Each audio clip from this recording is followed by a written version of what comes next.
No one's even contesting it. No one. Oh, there we go, right there. A couple shots back out in the storm wasn't enough to break it down just yet. Seeing that, Conley's deciding to continue to apply pressure. If I pull it off, again, no big deal. Has the redeploy, gonna fly on past.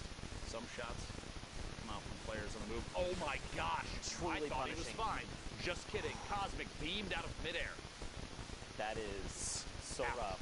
Don't forget the glider redeploy has a slower glide time. It does. So it makes you way more vulnerable in the sky. You want to wait until right before you hit down on the ground and then deploy it. Honestly, not even that. I think the play there was shadow bomb on the way down, prevent fall damage and just rotate through. Instead, he went for the redeploy. Obviously, hindsight's always 20/20. I was literally going to say that. In the moment, that was the choice that he made. It ended up being not the right one, which is too bad. Back to the lobby. And actually, no more queue there. Just a few times we're done. Don't forget that. Right. Shots. Sizzle goes down. Yeah, finds one. It's always easier for us to be like a little more critical because again, like we just have all of the information here in front of us. Plus, we're the ultimate gamers. So I mean, I am not. You are for sure. Not me. Everyone does know that. But yeah, sometimes we tend to be a little bit more critical, but you know, we mean it with, of course, the most love because we love Fortnite as much as the player. Let me say this too. Anybody that listens in on commentary, if you hear us talk about your gameplay and we say something that may be perceived as negative, let me tell you with 100% without a doubt, you are better than me. Don't worry. That being said, I can see things that you can't right now, and because of that and my ability to commentate the game, I have the opportunity to say things about your mistakes. Sorry. Don't worry. I hear it from a lot of people every time I mess up in stream. It's all good. 14 players left. Trick FM pushing forward. I did see the man, the myth, the legend, Yogurt Fart in this game as well, so you got to keep your eyes out for that. Big set of plays potential. The names. Here we go. Yogurt Fart actually. There you go. Finds an elimination over on Tasky, and we've been in top 15, right? So now we have another round of placing points. This is where going from top 15 to top 5. Oof. That error margin, much bigger. Benji going to pick up here by Trick. A second one over on Face Maxi.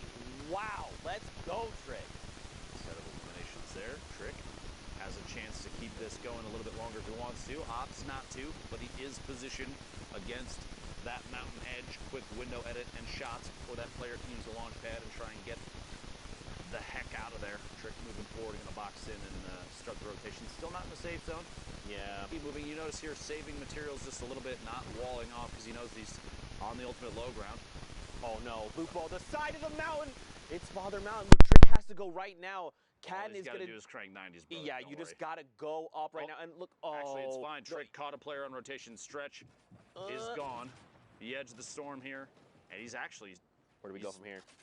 Where are we going from here? We'll find out in 3 seconds. 6 players left.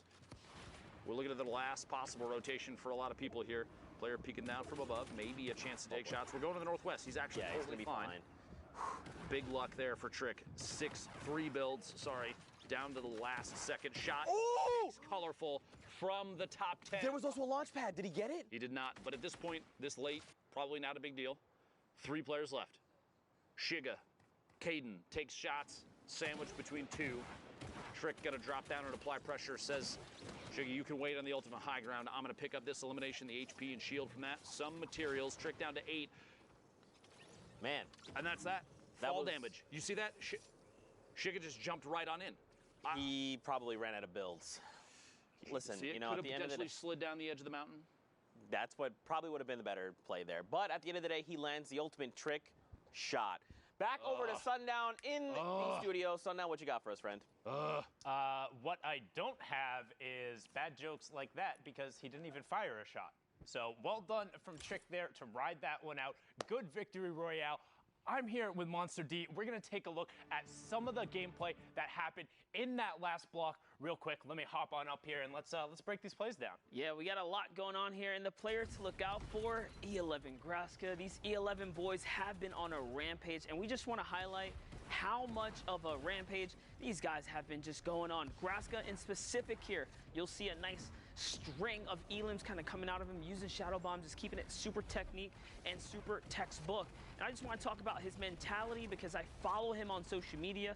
He is the type of player that wants to improve week after week, and that's what we've seen from his early placements around the 60th, and we've seen as high as 14th with this duo, Daxter. So they are just out of contention.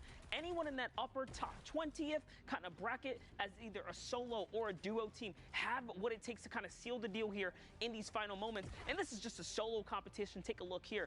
But remember, he's going to be another player to look out for next week as well. So keep your eyes on them as, again, just wrapping things up. You saw just a little bit of Trick in the previous game. He wrapped up the likes of him. And look at this. 50 points, right? Trick was in about 55. This win right here puts him back up. That's a 4-point swing, and that puts him at about 54 last we saw. So Graska's in a running. Now another look. Kez, same thing, same situation, same deal here. GA Kez putting on a show here, showing that the combat follow-up just swift. No time for hesitation. The reaction speeds are clean. The mechanical skill is here. So not just European players showing up here, Sundown. It's NA as well. NA East here making a big run throughout the evening here. And just super clean. Super clean from Kez, indeed. Not just Europe who has put on a show.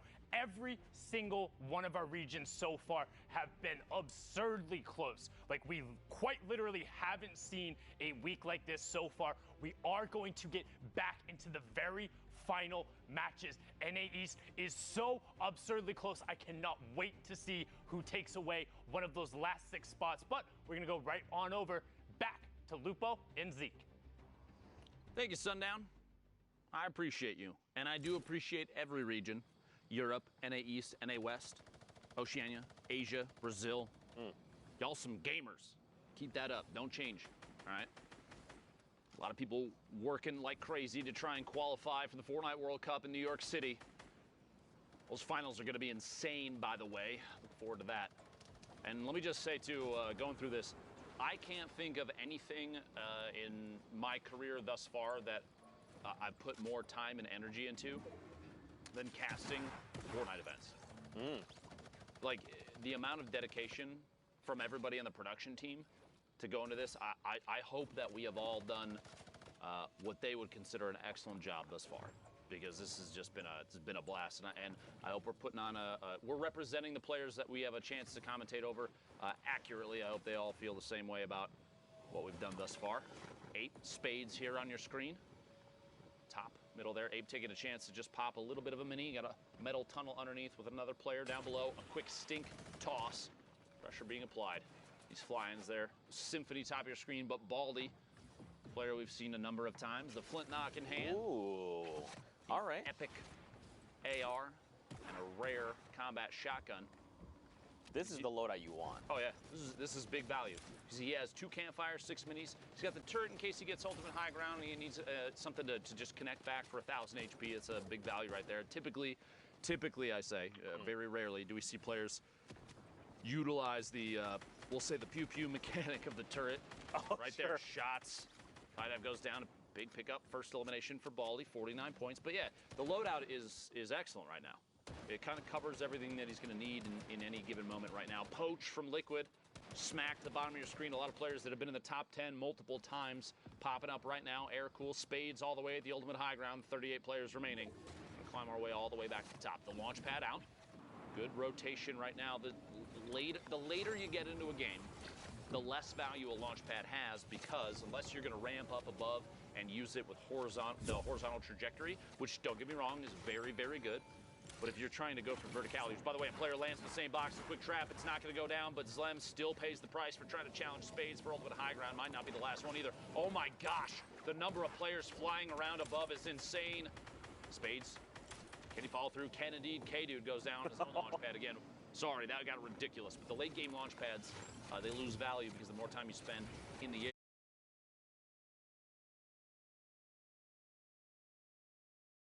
Be careful. Box up and keep on rolling. You could be cheeky with the launch pads too, utilizing that ramp to just give you like that forward momentum instead. All right, I propose a challenge to anybody out there. Ooh. You set up a launch pad with the angle that shoots an opponent player into a box filled with your own traps. I will PayPal you $50 because that would be ridiculous. There you imagine go. Just whoosh, right in. Like, they go flying, they hold forward, and they're like, wait, that's a box. Speeds, Oh, last no. second. That was... Barely made it in. 3 HP. He's got to stay just ahead of the storm. Anyone could just breathe in his direction. This is one of those moments no. where you're thinking, Okay. I need to find a spot that Or I a can siphon. sit and watch for an elim. This might be the one. The campfire is what gives it away right now. Spades deciding to push forward, rotate around to the bottom. A shot behind the corner edit. Not enough, and 8 finds him down underneath. Big attempt from Spades. 3 seconds to squeak it in. 50 points right now for Spades. We're the top 25 now. Hornet all the way in the ultimate high ground, it looks like. Took it with a baller, which you don't see too often. Kind of a risky play unless you have something like a shadow bomb, which Hornet does have. Drop it down, stand inside the safe zone. Takes a lot of ticks at the storm, and that's the time for a slurp. Yeah. Big value slurp. Big value, sir. But don't forget, it does take quite a while. It's 1 HP a second. He's got a long time before he's back in fighting condition. Someone does go for the high ground challenge. You have a player up above, and you still have one falling in, which you can hear that. Yeah. I think that's what the player... So this player above Hornet knows that Hornet's down below, but like you said, he heard the glider redeploy. It's a very distinct sound, so he's probably just trying to keep himself safe. Hornet's trying to get aggressive here. He wants this elimination. Okay. Big play. All right. Smart play there. That's good. At that point, he was getting shot at from above. He was potentially challenging a player that he was not going to be able to beat. Player behind gets caught in their own edit, goes for the pyramid play and can't get Hornet. Instead, Gal pays the price themselves. Get up that first elimination. 14 players left from the top 15 now for that second placement. Oh, God. Inside a box. Finds a player inside. CWV goes down. One more push rotation on the outside. Poach in your feed eliminated as well. Oh, there's Inside. players all around Lupo. Right underneath another player. They're holding it down. Trying to reset the ramp underneath. Can't get it 3 times. Gonna have to melee their way through. Oh. Very tense situation here. Smacked in your feed. Picking up an elim. We're down to the top 9. Hornet on 36. Oh, my 86 God. HP. 3 elims now for Hornet. A big reactive shot there to stay in this game. A chance for minis. Has 2 ARs. Not a big deal there, but the combat shotgun going to come in big late game. Looking for headshots. Looking for angles from underneath. Hornet pushing forward. 66 builds left. Severe. The ultimate high ground. Players sandwiched in the middle. You hate to see somebody go down and not make it to the top 5, but here it is as the last set of placement points go out for everybody left alive. Severe, Shadow, Mick Cool, Midas, and Hornet, the ultimate low ground. Trying to pop a med kit there. Going to be able to get it off. Going to have to push through this wall. But stay inside. Last second. That might be enough. Coming in from underneath, you see Shadow in the ultimate high ground, popping those minis. There's a natural campfire. He could hit it real quick. He doesn't. Okay. No chance for a take, but he finds Shadow and gets the elimination, the victory royale, and a cool little dance move to top it off. Well played, Hornet. That's the dance I know how to do, sort of. Bro, that was great. So much happened. Like, A lot happened in the last second. Like, technical skill-wise, game sense-wise, knowing how to, like, get players to do what you want them to do. Hornet's heads-up flick while rotating in the last second to stay alive. Yes. Was huge. Against Smacked? And that was insane. Literally jumped over his head, boom. 180 flicked him. Made his way the rest of the way in. Well played there. And you got to think, too, that's going to affect Smack's potential Exactly. leaderboard setup, Exactly. right? Maybe that shuts him down, and maybe that could have been his last game. We don't know how that's going to affect the standings until we take a look later on. Don't forget, there's only the 6 spots here. Listen, at least Golden That was Boy's insane. At least Golden Boy is not here to call him smoke, is all I'm saying. JDW in your feed, picking off Complexity's Macwood. 46 players now. That's a very early elimination for the player from Complexity. Sentinel's Animals, 0 eliminations, 63 builds. This Some minis, some Shadow. We're starting to see a trend. Let me just put this out there, and you let me know if you agree or not. All right. Consistency across the board for loadouts is typically combat shotgun, an AR of some sort, Right. 1 or 2 mobility items, and a heal. And Yes. if it's not 2 mobility items, it's only 1. I would say potentially 2 heals, and then the last utility slot, if it's not 2 heals, you could say is a heavy sniper or flintlock. Yes. So It's typically like we're every seeing single loadout. pretty much exactly that. So it's either going to be 2, like let's say it's like a rift, some kind of mobility, 2 heals. Sometimes we see people, even if they're lucky to find them along the game, we've seen people with like 6 half shields, right? Oh, yeah. 2 whole slots dedicated to 3 half shields apiece. And then you're like, oh, this guy just wants to fight the whole time. I want to make a point, too, so that it's not misconstrued what I'm trying to say. I'm not saying that everyone runs the exact same thing all the time because it's the only thing to run. I'm saying people are running the same consistent builds because consistency is huge in a BR game. And if you have a loadout that is consistently showing top performance, players are going to favor it. That's something to take note of if you're trying to step your own game up. Maybe you're not going to make it to this World Cup, but I guarantee you there's going to be events from Epic for Fortnite in the future. This ain't the end, believe me. And so learning those kind of setups and watching how the meta changes as the game evolves. I mean, we're getting updates that change things weekly. So you have players every single time that they're, and this has been at this point, y'all, if you have not accepted that is Fortnite, you need to just accept that that's Fortnite. Now, let's all finally settle and say, yes, it is a game that includes an evolution of meta constantly, which means the players are constantly being pushed to try and figure out how to play the next setup the best. And that's good. You want that because I'm gonna be very honest with you. From a spectator side, I feel like potentially a level of staleness would happen if you're like, all right, we're back to a pump shotgun and an SMG to swap to. Pump shotgun, SMG to swap to. I feel like the combat shotgun has created more opportunities for back-to-back-to-back eliminations. You see Fiber going down there to Animal. It's just a situation where the game is trying to evolve in a way that makes it more representative of higher skill players and less representative of this guy is really good at the one thing all the time. You want to see people that can do it all. Right. You want the jack of all trades players to shine because they're the ones that have really put in a crazy amount of effort. They have skill, the knowledge to pick up everything about the game that they can as it changes. Sorry, I'm so long-winded about this. I'm very passionate about competitive Fortnite. Yeah. It's become such a big piece of what I do and what you do, especially you. I mean, you've been around for a long time. Just about the beginning. Just about. Exactly. And so it's like, it's just one of those things I want to see the game evolve and grow in a healthy way. And I know there's some people that are not happy with how the game is now, but you have to at least admit, those people have to at least admit that they're happy with the way that, I mean, an esport has continued to evolve. It has. It's undeniable. Yeah, sure. And maybe just like expand upon that just a little bit more. Fortnite is an ever-evolving game. And it is a battle royale, and there is some kind of randomness involved in that, right? Like you land in a POI, and there's some form of random. Well, you can harness that. Correct, and it's why these players excel is because they can minimize that randomness factor, right? That, like you said, their consistency. What can they do to minimize that randomness and give them an edge, which then propels them forward and continues moving forward? Unknown, great example. He knows what he does best. His rifling skills, his combat skills, his long-range shots. He's in a great position to do this, right? He didn't just land on this loadout. He worked for this loadout. He said, where do I need to go? When do I need to fight? Do I need to fight now? To get it? Exactly. There's so much.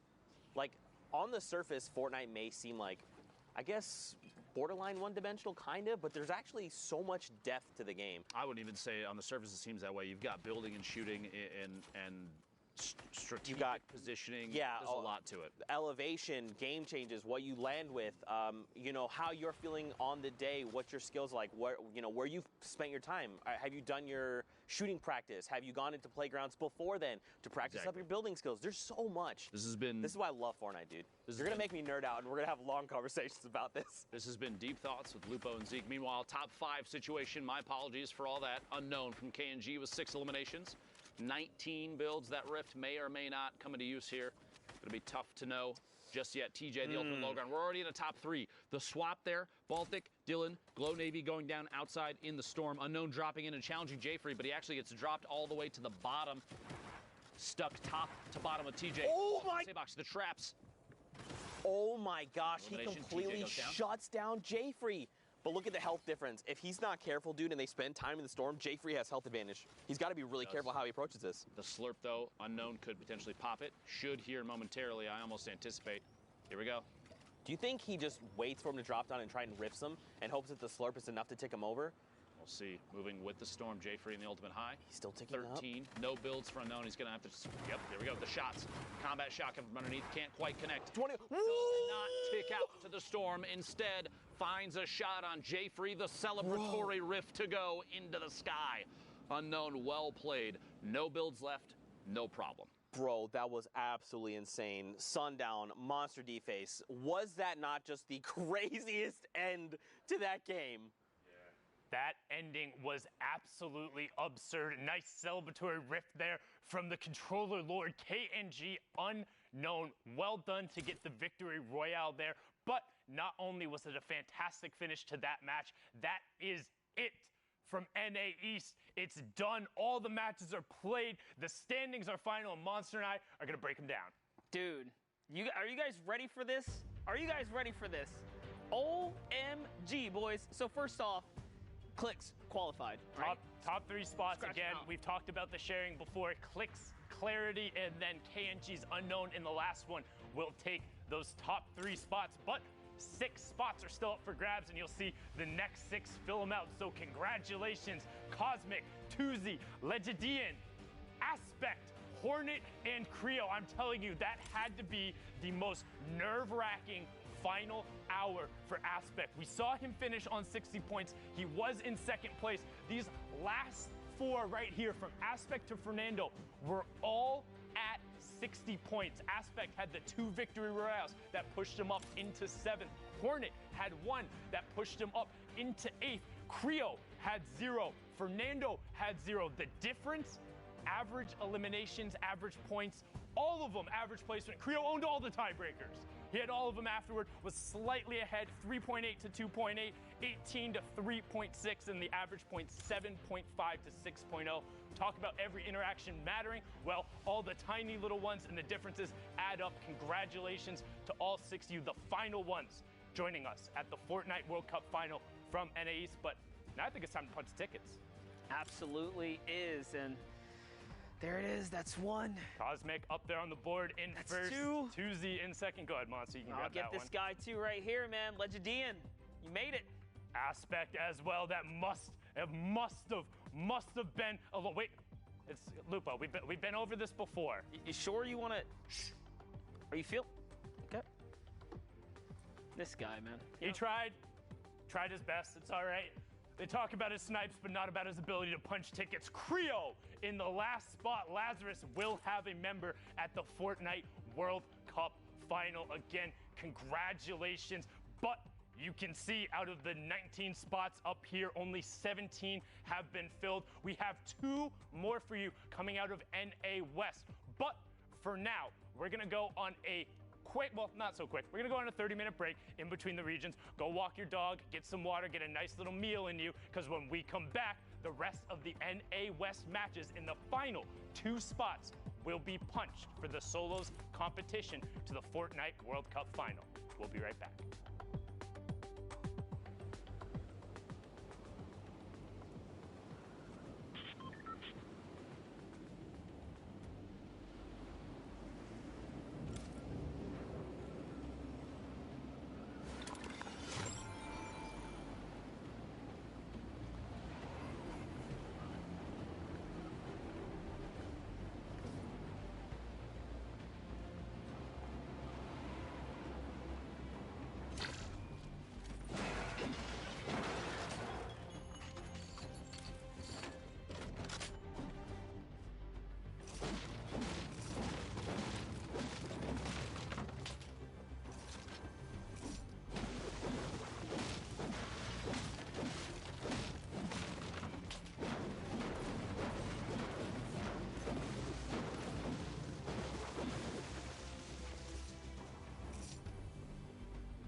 going on, Fortnite fam? We're here for week number 8.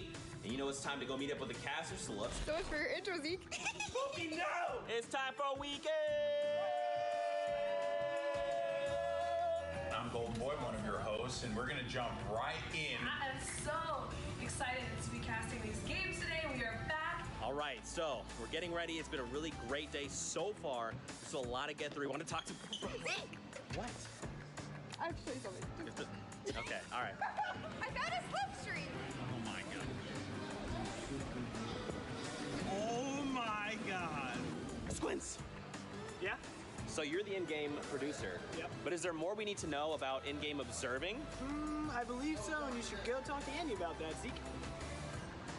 Hey, what's up guys? My name's Andy. I'm the in-game director for the Fortnite World Cup qualifiers. So whenever we get into game, I take over from Joe, our broadcast director, and start cutting between all of our observers. I work with a team of 2 observers as well as a game producer, Squints, and observer director in order to try and cut the best show possible. So basically all of our observers are getting the best content during these games, and I'm sort of the one who's deciding which one goes live on air. None of this is possible by myself, so I got a lot of help from my game producer as well as my observer director. Hey guys, I'm Jeff Rose. I am the observer director, so I work with every observer individually, make sure they get the greatest shots, the greatest stories, so that when we go to Andy and he goes and cuts the show, he makes sure that you guys are seeing the best quality content that you can. Check out the next block of NA West. Let's see what we have in store. Aiden had some great plays. If he is able to carry the momentum over into this one. Are you guys curious to see how audio works for the broadcast? Let's go meet up with John.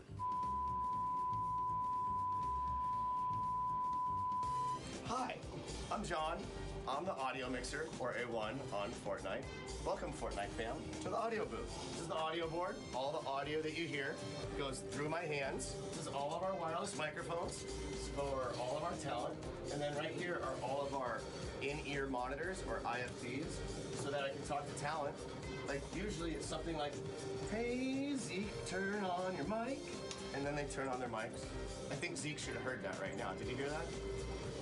Nice. Also, I have a window.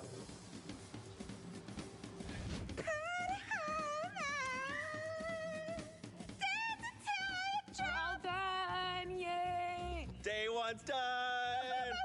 What are you talking about? World Cup finals over, guys, okay? I won everything. Guys, I just want to let you know, my favorite person in the world is in this room. Wow. Which one do you think it is? It's not me. I'm happy to tell you. It's not me.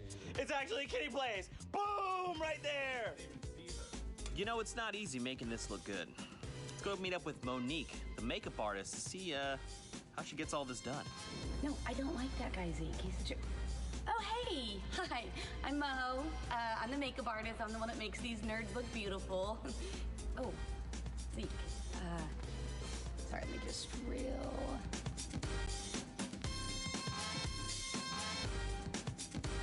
There's 2 people that don't get nearly enough love.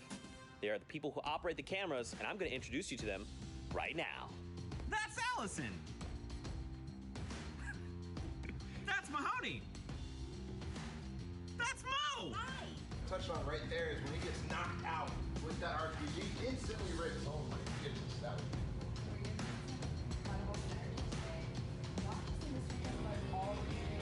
North, you know, setting up their cottage, setting up their homes. take 4, and 5 minute game! Ready off 5, ready off 6, take off 6. Keep on one! Ready off 3, take off 3. Ready off 10, take off 10. Take off 5, ready off 6, take off 3. And done. Keep up the good work. Are we gonna do a Fortnite? Wait, come on. Pookie, get in here. Let's do a Pookie. Let's do a Pookie on 3. 1, 2, 3. Pookie. We have a post-show pinata. Right now, see. I'm... Hit Pookie in the face.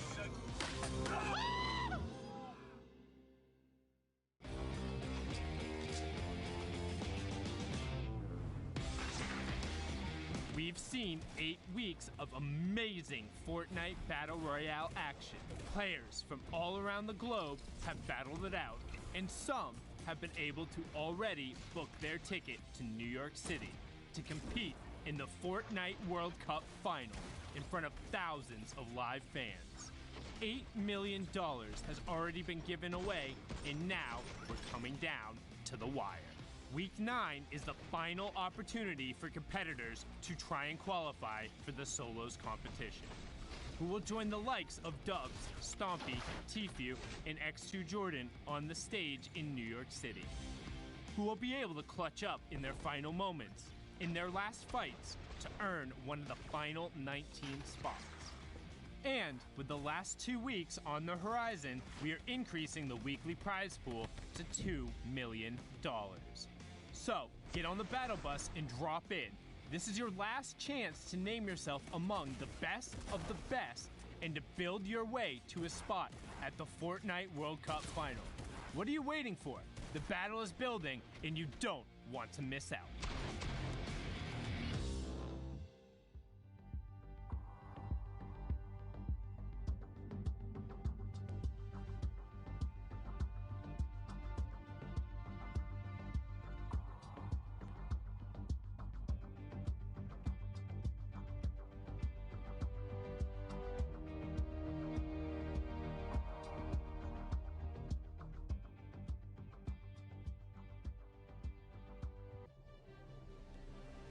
Ladies and gentlemen, welcome back to the Fortnite World Cup Online Open Qualifiers Week 9. The solos action continues. NA East is done. NA West soon to begin. My name is Jack Courage Dunlop, and I'm here to provide you with all the entertainment just before we get to our casters for these games, as NA West is now underway. The final region, the last spots will be decided. Only 2 positions left up for grabs, and I cannot wait to see how it all plays on out. First, though, we've been live throughout the day with matches across all the different regions, and here's a look at our schedule. Obviously, Oceania, Asia, Europe, Brazil, NA East. They've all concluded. They are all done. Now underway is NA West, as you see that start time of 7 p.m. Eastern now on the board. As you know, top 25 here in the format earns you 3 points. Top 15 earns you 5 points. Top 5 earns you 7 points. A Victory Royale, 10 points. And Dr. Lupo, every single elimination you get is plus 1 point. As we head into Prizing, you see exactly the difference here. $2 million this week. That's a lot of money, Jack. $2 million is a lot of money, Jack. Yes, it is. And I would like $2 million, please, Epic, as we keep going. You are not good enough to get it, Jack. We do have the qualifying spots remaining. Remember, this is the last week of solos. 8 for Europe, 6 for NA East, which we've seen so far. Asia, Brazil, and Oceania as well. And the last region for the day, for the weekend, 4 solo qualifiers thus far. NA West picking up 2 spots right there, Jack. 2 spots, that is it. Of the, what is it, 98 positions. 2 remain. Who will get them in the end? As you know, the top 3,000 compete here today. We've been using the hashtag Fortnite World Cup as we do every weekend to see your guys' thoughts in the day. Had some pretty wacky questions for you guys up to this point. Not sure exactly what to expect from this, but here we go.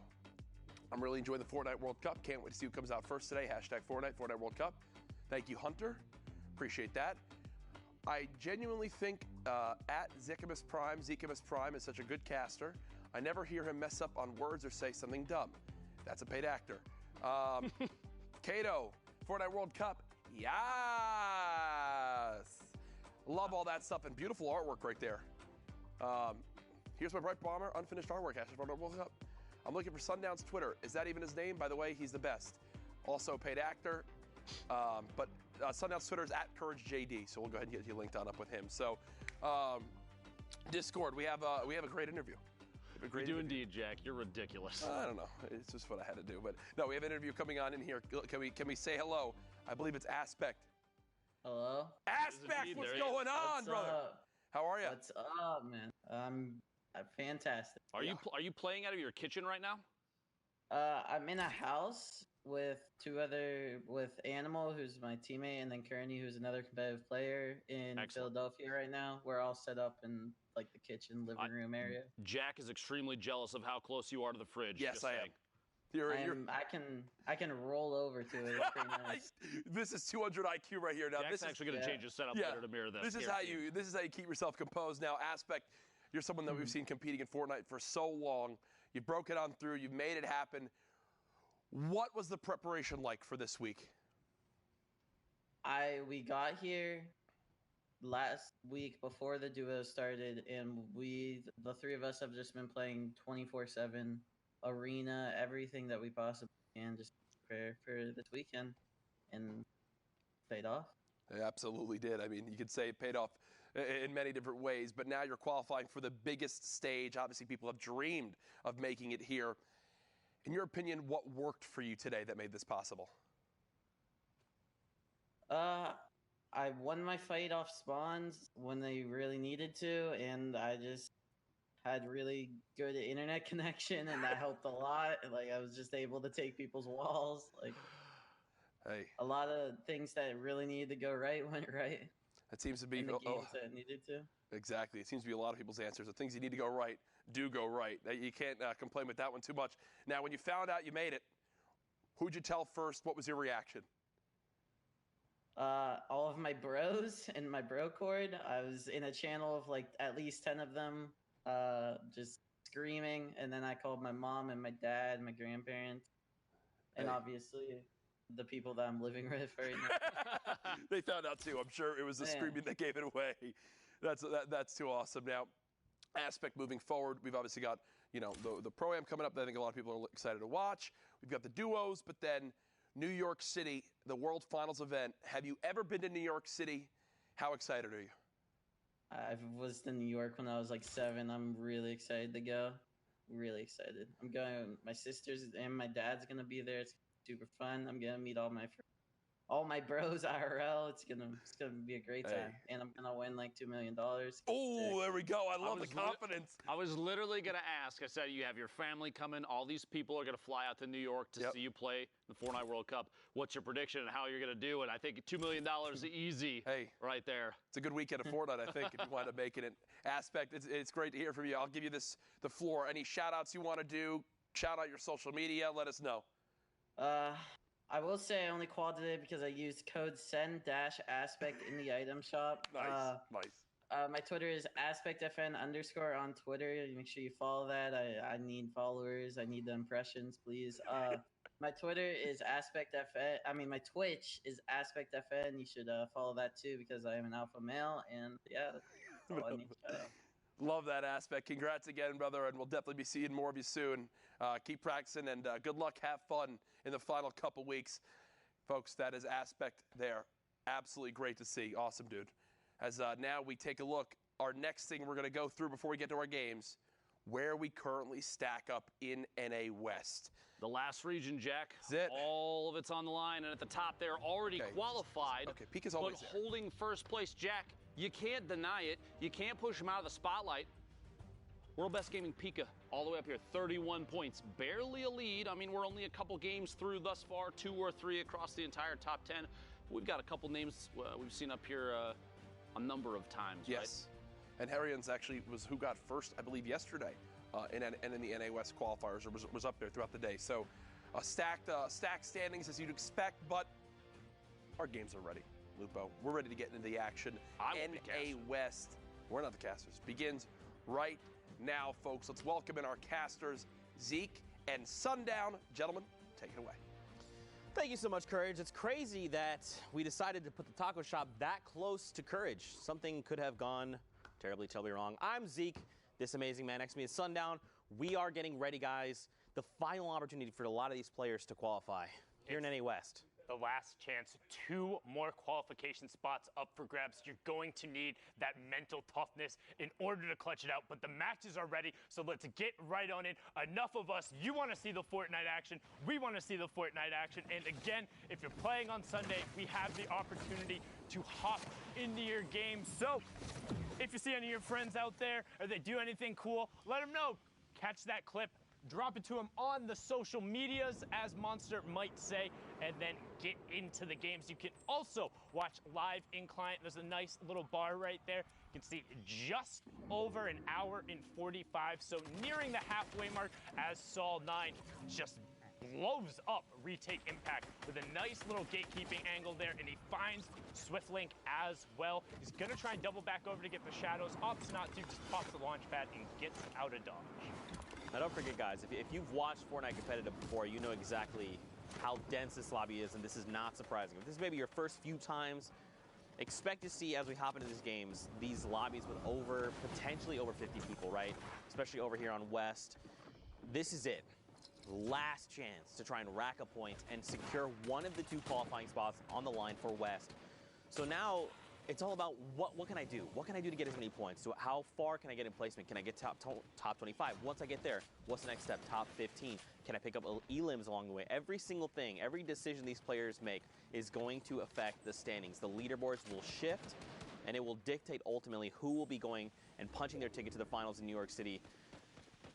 You know, it's stressful. It's stressful. I mean, it's stressful for me, indeed. I'm not going to lie. Like, when I talk about this being sweaty, I've applied deodorant 3 times so far today, and I'm just casting. Like, it's been absurdly hype, yelling at the number of plays, the flint knocks that have been broken out, just nuts all over the place, inspired by with a good drum gun spray over there. Antidote also getting taken down. But the action today has been so absurdly close and intense from top to bottom. Everyone has elevated their game across every region, and the question that we want answered is who will have those last 2 spots. Also, one other thing I want to touch on right before we fully focus on the West. Aspect, when he came onto the scene initially, was younger than 16 when that was the previous competitive age, and he had tweeted out, God, only a couple weeks separates me from winning tens of thousands of dollars. You know what? 16th birthday comes through, gets into the fall skirmish, wins the very next event a couple days after, and then goes on to cement himself as one of the favorites. However, from that point on, he really fell off during the starting weeks of the World Cup, so it had to have felt great to get in the last match, get to 60, hold on for an hour, and see yourself in New York City.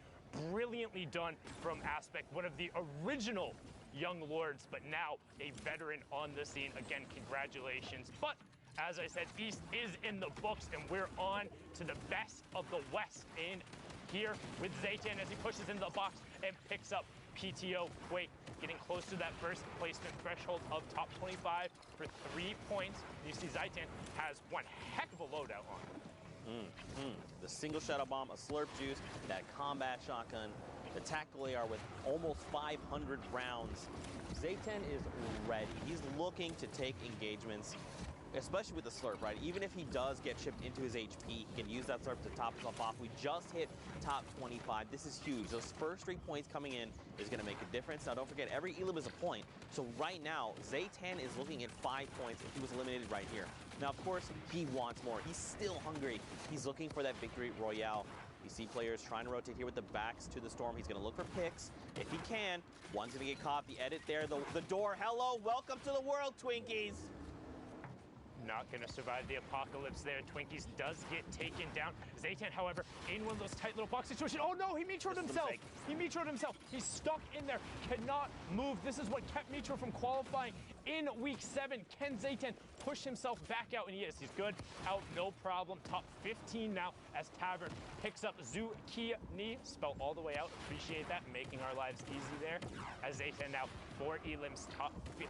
9-point game so far. Inspired Rye picks up Muddy as Me, and we get closer to the top 10. Player just on the outside of the box, and Zaytan recognizes it, has the slurp going, gets a ramp placed inside of his box, and he's like, nope, I'm out. That could have been disastrous, man, that shadow bomb play. But it's okay, Zaytan's recovered.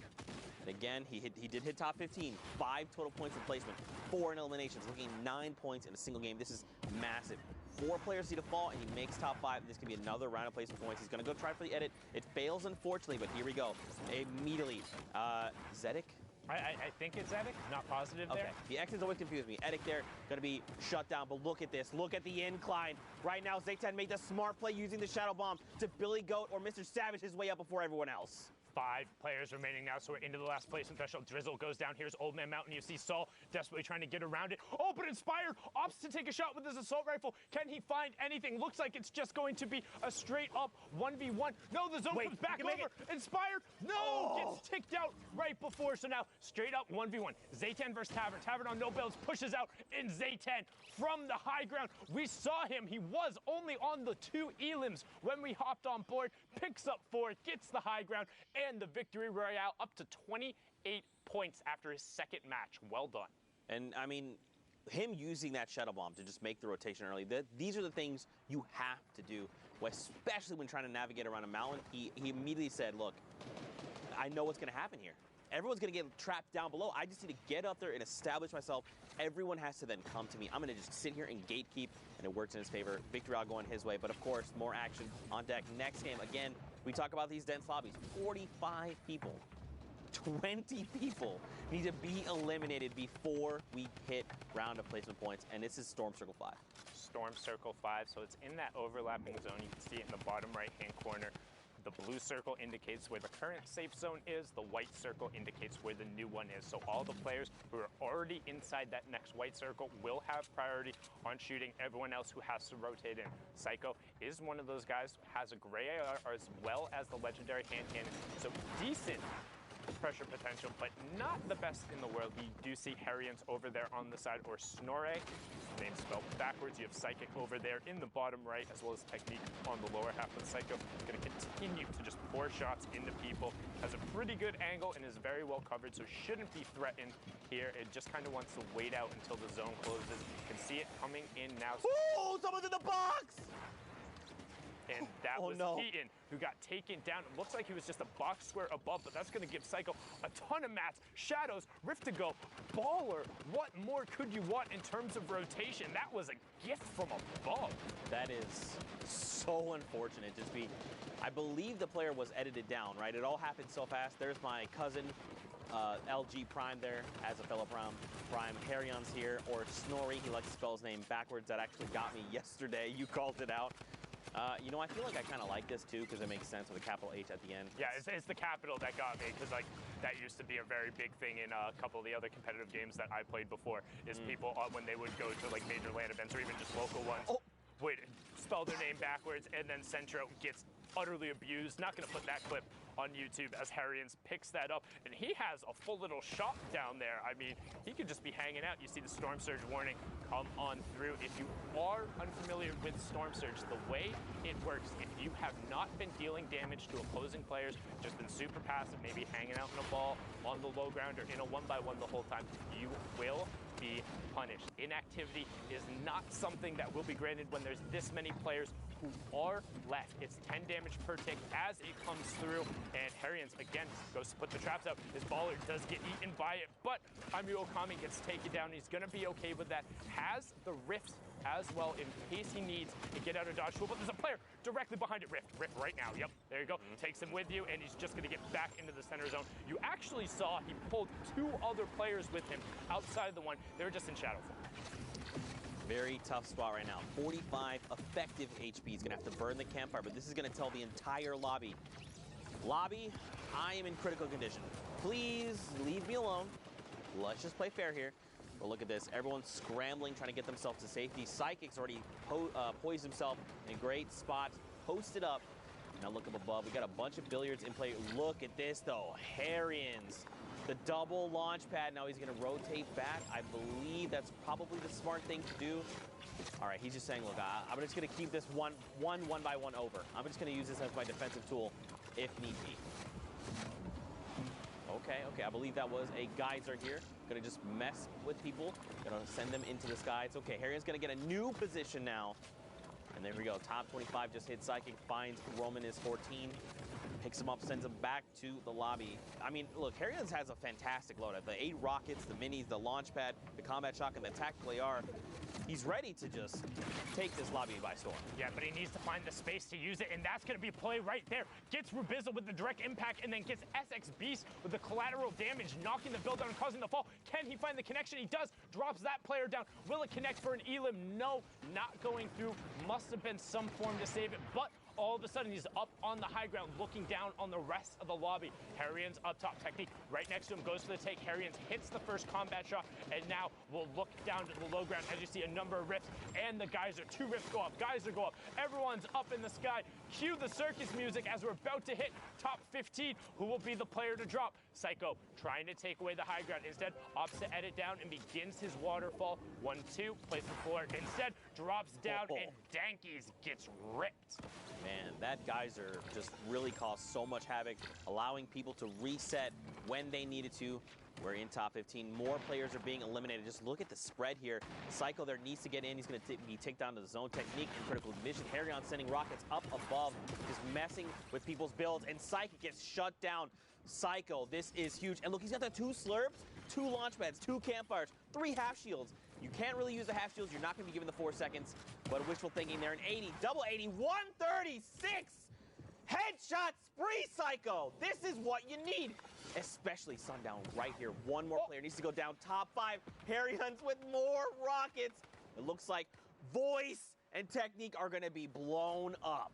Harrian's picking up a nice double there. Now you have Psycho in your top right, Harrian's in your bottom right. Psycho on 19 points, Harrian on 22. Psycho takes that one away from him, both shooting the same target, but now Psycho looking straight down on Harrian's. He doesn't realize! Harrian's doesn't realize he was right on top of him, but he blocks him off. Now Harrian's has high ground control, but both of them as Psycho falls down. Harrian's not snoring there. He says, wake up, I've been up for a while. GG, bop, bop, bop, bop, da, da, da. Harrian's great victory royale, up to 27 points, the top spot out of the semifinals.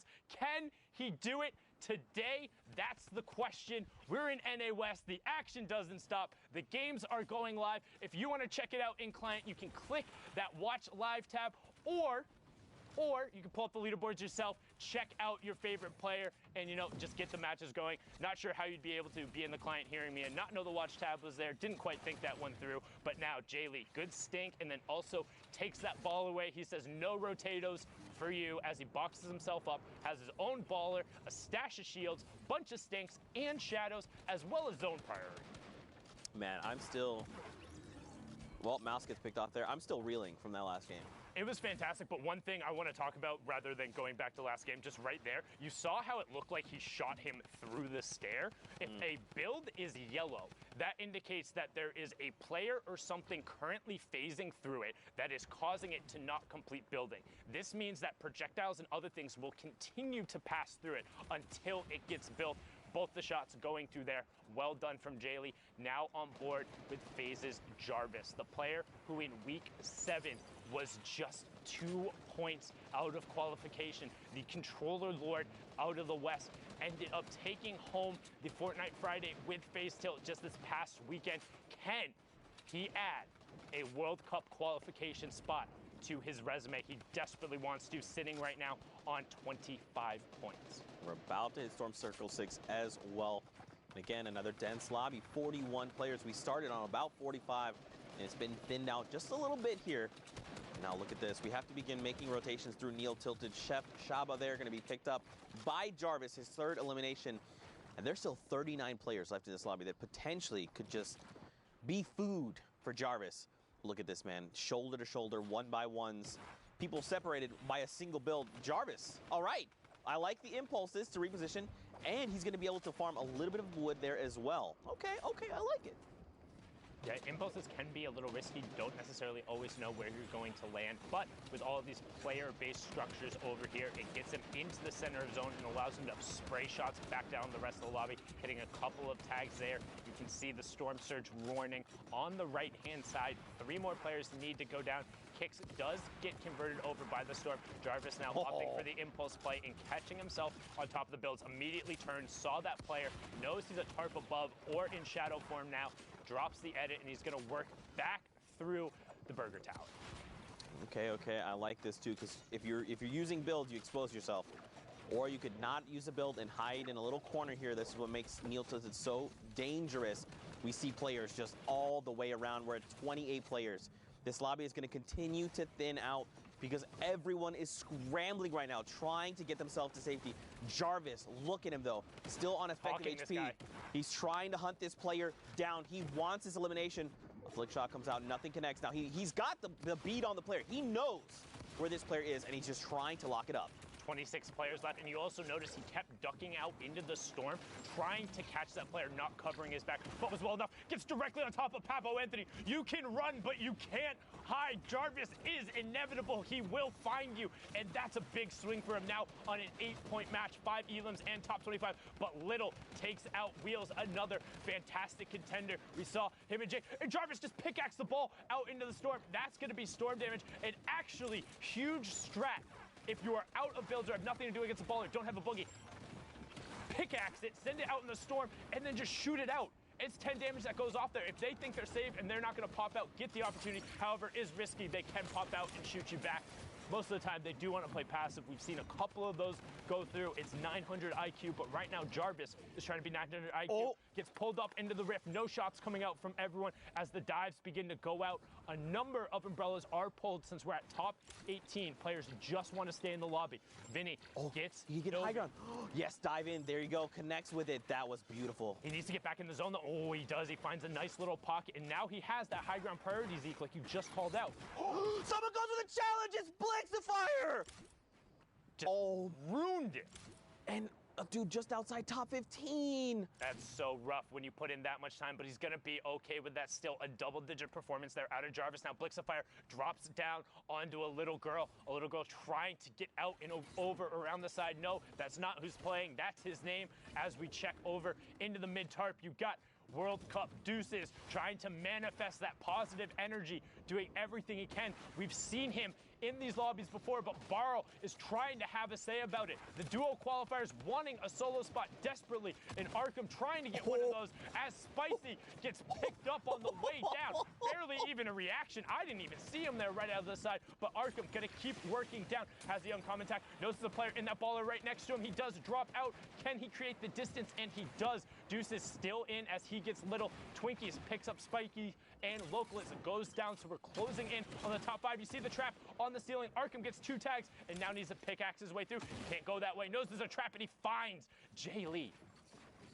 Navigating this building, the technical savvy, the ability to remain calm. Arkham, you are a legend, but look up top though. Barrow, look, his HP is very low. He's got the RPGs, 3 left. He's gonna start sending these rockets down to this mid-ground tarp. Deuces, Zed, Snipes, they're gonna be all forced down toward Arkham. But look, we're going up on the side of this mountain. They need to make something happen. They need to, okay, they're just gonna battle it out. Arkham here, the lowest HP, the rocket gonna come in and protect himself. He's in the zone, he's oh my God! He got it! That was sick! Arkham was so good while Barrow had the high ground control. Everyone funneled into Arkham, and he says, welcome, I'm the meat grinder on the bottom. Give me it all. Give me the elims. Give me the victory royale. And you know what? I'm going to try and get one of those qualification spots. Brilliantly done from Arkham. 1x there, closing it out with the victory royale and staying savvy. The rocket pressure from the high ground was immense. You're playing in the Fortnite World Cup Online Open Qualifier Final. There's 2 spots on the line, and you cover yourself the entire time just knowing you have the zone, knowing you have the pressure. That is intelligent game sense defined right there from the Week 2 duo qualifier. Desperately trying to find a spot as we now cross the halfway mark of the queue times on NA West. Oh my gosh, we've just been treated to some of the most unbelievable Fortnite action. It's so, I'm so honored to just be here and to just get to hang out with you guys and cast these games. Again, another dense lobby, 49 people. And look where we are. This is the half in, half out circle we talk about all the time. That's circle number 5. Is Isekai Proverbs here trying to find more eliminations. He does have 2, which is pretty significant, especially because we're down to half of the lobby. He's just going to look to play maybe a little slow, trying to isolate this player on the other side of this wall. The wall edit comes through. Does the ramp fall up? Nope. He picks up pavers there and some loot. I didn't even see that. Check your ceiling. I didn't even see. I was like, he's going to walk in and get the loot. If that was me, I would be gone. That's it. I would have been eliminated. Actually, I wouldn't even be competing here because this is the finals, top 8,000 of the region. I would not have made it this far. But that was very Proverbs. Let's go, man. Great eyesight. It's like a hawk. I'm not even going to ask you what your arena score is as we hop on board. You know here. what my arena score is. You see Saf there on the far left side. Carson up top. Cheeks also putting some shots down towards him. You have Redux on the side. And right now, Proverbs is in that firing tunnel, and he says, nah, I'm good. Out of there. No thank you. Want nothing to do with that. Pops the last of his shadow bombs and gets all the way over into the priority side of the zone. Look in the bottom right-hand side. The whole lobby has to rotate past Proverbs. So what are they going to do? They're going to pressure him, saying, nah, you don't get to hold that spot for free. And I mean, look at the health, man. Down to 29. If the lobby decides to turn on Proverbs, he's going to get picked off. He just needs to take a second, bury himself down in these builds, and start either looking for a siphon, get the meds, or the minis. One thing else, too, want to call out, mispronounced your name yesterday. You saw Code Cali there on the bottom, another player who had a great day, but we're on board here with Twitch Maximo as he drops in, and this just stand still. Stand still. Hello? Hello? Okay, you missed the first one. No! I don't know why he was trying to wiggle there and trying to be a little cheeky about it. He does get the 63 though, Sundown. He should get this. The player's in the storm. We'll get the storm tick over. There it is. But the question is, how much does it cost him? Because that should have been free, and it should have given him the high ground control. So can he get that back? We're getting closer in to the top 25. Instead, just going to use the redeploy. He picked up and hop right over. Good bunny hop to maintain the momentum and continue going. Again, when we talk about bunny hop, spamming jump, when you're touching the ground, you can retain some of your momentum, but be careful. Might carry you off the map. I've done that a couple times, I swear. Very not pretty, as we see here. Moni pushing over 34 players remaining, so still not at that first placement threshold. You see Acho Tiposolo getting picked up on the low ground by Lorelei there. Mo also in this match. S2 still representing on that West Coast, the friend group who is all about getting better at Fortnite, and they're representing hard here. Jae Young picks up evade mood, and we have our top 25. Broxer gets knives FN right away. Aether goes down as well, so 8 more spots until we get the next one. And Broxer now knows the player's not going to cover his 6, drops right down on top of him. Hello, Moni, hello? Open your ears up, man. He is right next to you, but well done there from Broxter. Not double jumping, being patient. That's what we talk about. Don't need to be sprinting next to him. Use those fast-paced speed. Got to be keeping an eye out on those heartbeats. No, it's incredibly difficult as we get closer to the second placement threshold. 17 players remaining, and the 7th zone is closing. And of course, it wouldn't be a game if we weren't trying to traverse Father Mountain. Oh, thankfully, the storm goes in the completely opposite direction. It was just a tease. It was just a joke, but look down below. Rapid gets picked up. Holds 45 there. Going to be going toe-to-toe up on the high ground, though. Lore here is going to be battling it out with Lore the second. Sup, Lore? Lore, you're Lore. There we go. Top 10 here. Lore on the high ground. All right, a bunch of players have fallen. We're now 7 players remain. Great shadow bomb to keep Lore here, just ensuring no fall damage is taken. But look at everyone else. They're deep within the builds. You've got 2 players down below that aren't building. They've got to be out of materials.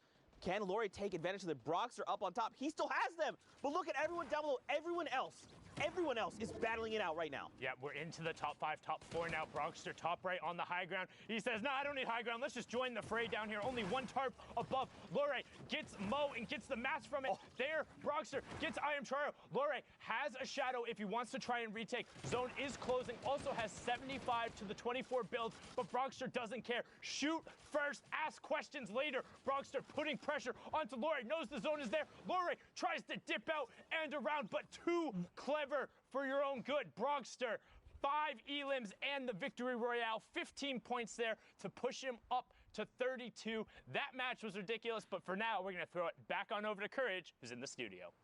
Thank you, gentlemen. Yes, great energy from Zeke and Sundown. What you don't see behind the scenes is Zeke currently taking his shoes off, got the socks out. He honestly looks extremely relaxed. He's looking real comfortable, but the energy's there. I like it. I respect it. I love hearing those two on the mic. Courage joined by Dr. Lupo as we catch up to speed on a few things going on while the NA West action unfolds.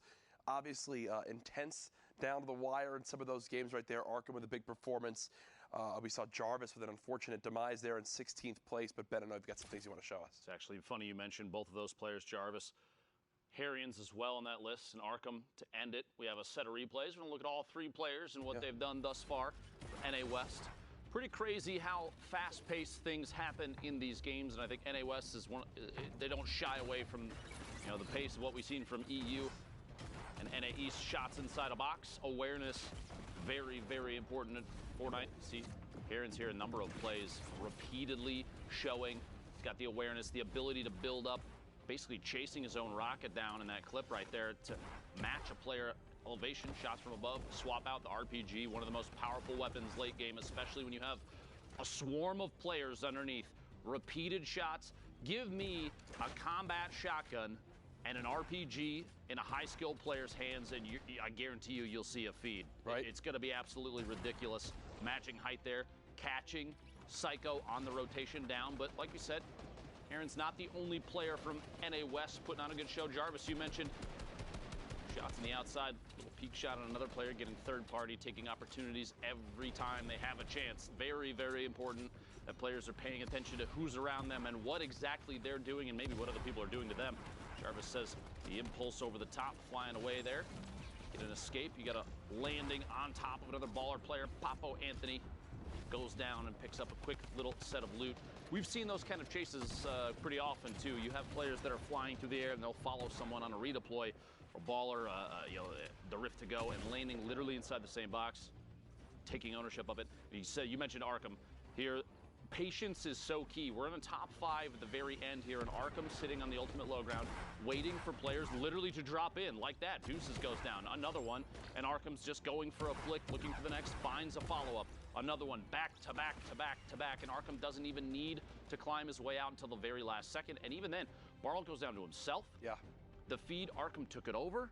NA West, just top-tier awareness, but still at 49 points, still in first place. Pika from WBG, but Harrian's right here.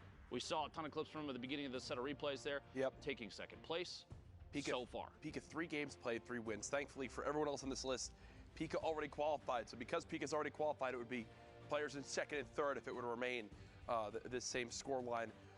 We'll see if that happens though, Dr. Lupo. So far, NA West looking great. Obviously still some time to queue. So that being said, just throw it back, Jack. Maybe send it back on over to our casters to keep the action going. Zeke and Sundown, take it away. Thank you guys so much. Oh, did I cut you off? You want to do it? All right, let's pretend Oh, no, that's fine. You can take it. It was cool. I didn't have my hand up or anything. It's fine. Too busy showing everyone how you're lounging. Yeah, no, I feel... Did you use the hashtag Fortnite World Cup? I did. Okay, good. Yeah, so just for your context, in case you're just tuning in, Dr. Lupo and KurtJD decided to go ahead and call me out, expose me, say that I'm straight lounging right now. If you check Twitter, it's true. That's just Zeke Loki trying to plug his Twitter there. Don't give him the impression. I didn't say anything. Not about Say anything. Oh, yep, nothing Loki about it. Indeed, as we're all here on board with Dexstar. 43 players left in the lobby. It's about to crunch down. And again, you saw the standings right before this. That was basically a who's who of who hasn't qualified yet in terms of the NA side. Minus Pika, all of those other players have been so absurdly close. CJ, Harriet, Domo, all of them have been up on that board, and this is the last opportunity. Cannot stress that enough. The final 2 solo spots will be decided in this last block. If you want to be on the stage, you have to put up or shut up right now. Because if you don't, you're going to be sitting there and you're going to be regretting it. You're going to be feeling like you didn't accomplish. Desperately have to state, just because you don't qualify from New York City means you're a bad Fortnite player. Anytime you make it to Sunday in your region, you are in the very top percentile of the people who play this game. There are millions and tens of millions of people who have tried and played Fortnite. Don't get discouraged. You are incredibly good. You are among the best of the best. If you want to be something to play for, it's not going anywhere. There's always going to be more Fortnite games to play, whether it's community events or other things. You can find ways to improve. You can go through, you can watch the VODs, you can pick yourself up, you can talk to another player, or similar to what the S2 guys did, find like-minded players, join one of those friend groups, ask players for advice, keep pushing yourself, because you're not going to get better by giving up. And hey, if you do want to give up and it's not for you, that's also okay. There are a ton of other games out there, and gaming is not just a singular thing. Games are fantastic, particularly with E3 going on, a bunch of new and fantastic titles out there that deserve to be celebrated. But right now, we're here playing Fortnite, trying to decide those final 2 spots, and Andrew picks up Uncle Iroh. That's the T right there. I love every time you make that reference. It's so good. It is very, very good. These references are next level. Just to expand a tiny little baby bit on that, you know, we get it. We know it's a very difficult competition.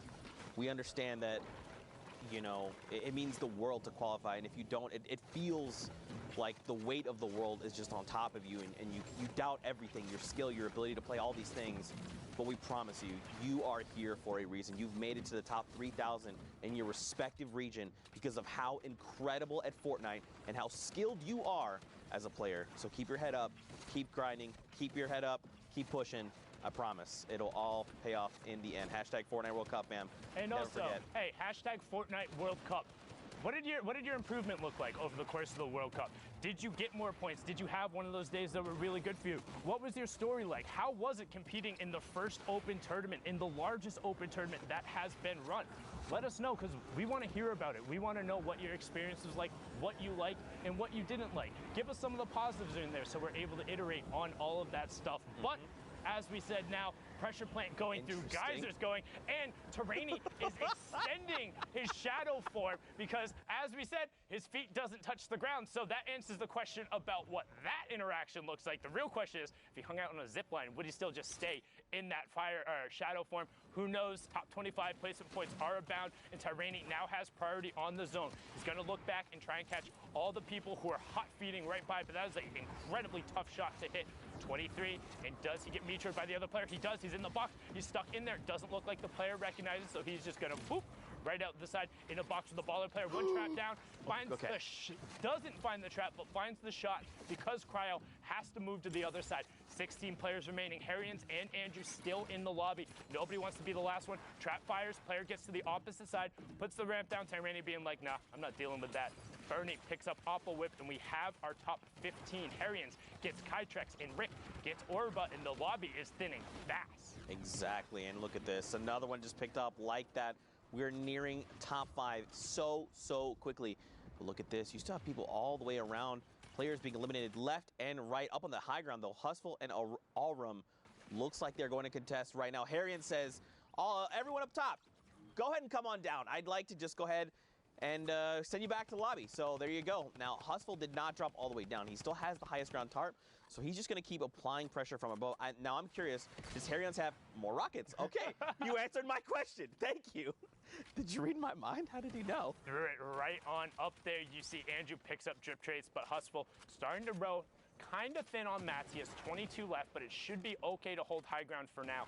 Is dealing with no, he picked up ammo from that last Elam, so he's okay. Dexterity picks up J Roses, and we're into the top 5. Harrians goes down just inside of it. Tyranny picks up Dexterity. Now it's a 1v1 between Tyranny and Hustle. Tyranny up on the high ground. Hustle going to take it away. Double ramps out into the side. 90 and then reverse flips it, but gets coned off by Tyranny. Great cone there, so Hustle now going to drop back down. One thing to note though, Hustle has the bandages, but no builds. If it goes to full close and he's okay, it should go to him. The difference between bandages versus a slurp and a campfire is minuscule, but Hustle slips up, only had the 50 HP, and gets taken out by a very slight change in elevation. That's not Old Man Mountain, that's like the newborn hill, but it was enough. It was enough.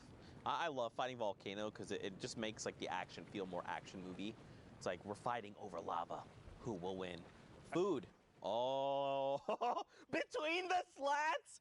Hashtag Fortnite World Cup. Send observers your love. That was dope. All right, I liked that one. That was a pretty dang good one. I liked it. But look at this, Rux. Rux hasn't qualified, right? No, Pika and Rux have qualified. Excuse me, I missed. They've qualified in solos, haven't qualified as a duo. Yes, so one more opportunity in this next weekend to try and come through. Actually, it will be on the Thursday and Friday, June 20th and 21st, because of those changed times. Also, don't forget those hours have been pushed back, and the prize pools have been doubled for that rescheduling. Again, you can see the qualification spots on the right-hand side. 19 were up for grabs today. 17 have gone down, and 2 more are available here in the West. Who will be able to take one away as Rux begins spraying shots out there, swaps to the combat, gets a 12 and a 9 tag there, so knows the player is on whites but won't be able to find it. Instead, gets mitts with a little bit of help from the storm. Man, another dense lobby. Now keep in mind, we're coming, the circle is already moving. The storm circle is already moving. We're getting closer to that storm circle 6. Rux here, a little bit of a tough spot. He's going to go ahead and get that launch pad, get himself out of dodge, and begin his rotation.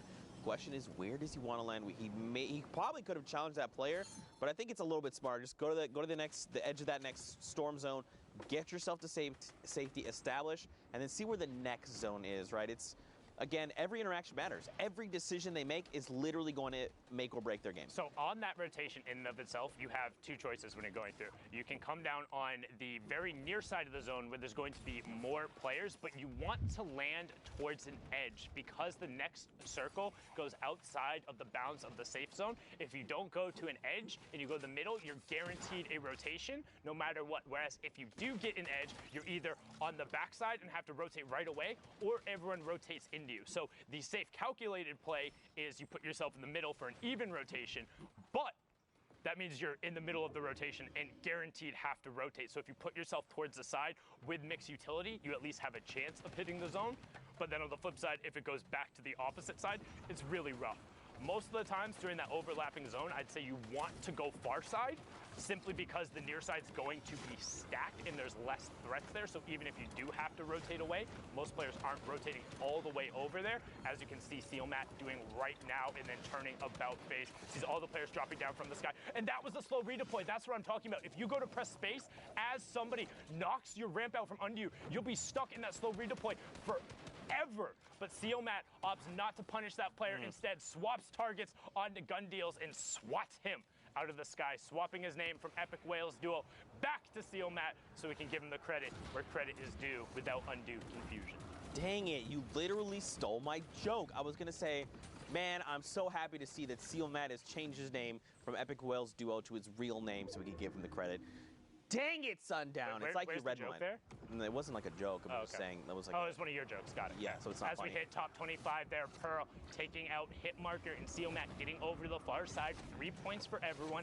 Top 15 will be the next one for an additional 2 points, and then top 5 in the Victor Royale after that. But Sealmat wants the points from the elims. You can see the baller kind of griefing him a little bit there, just hitting the space bar, knocking the builds, not letting him be safe. But Anjul gets picked up.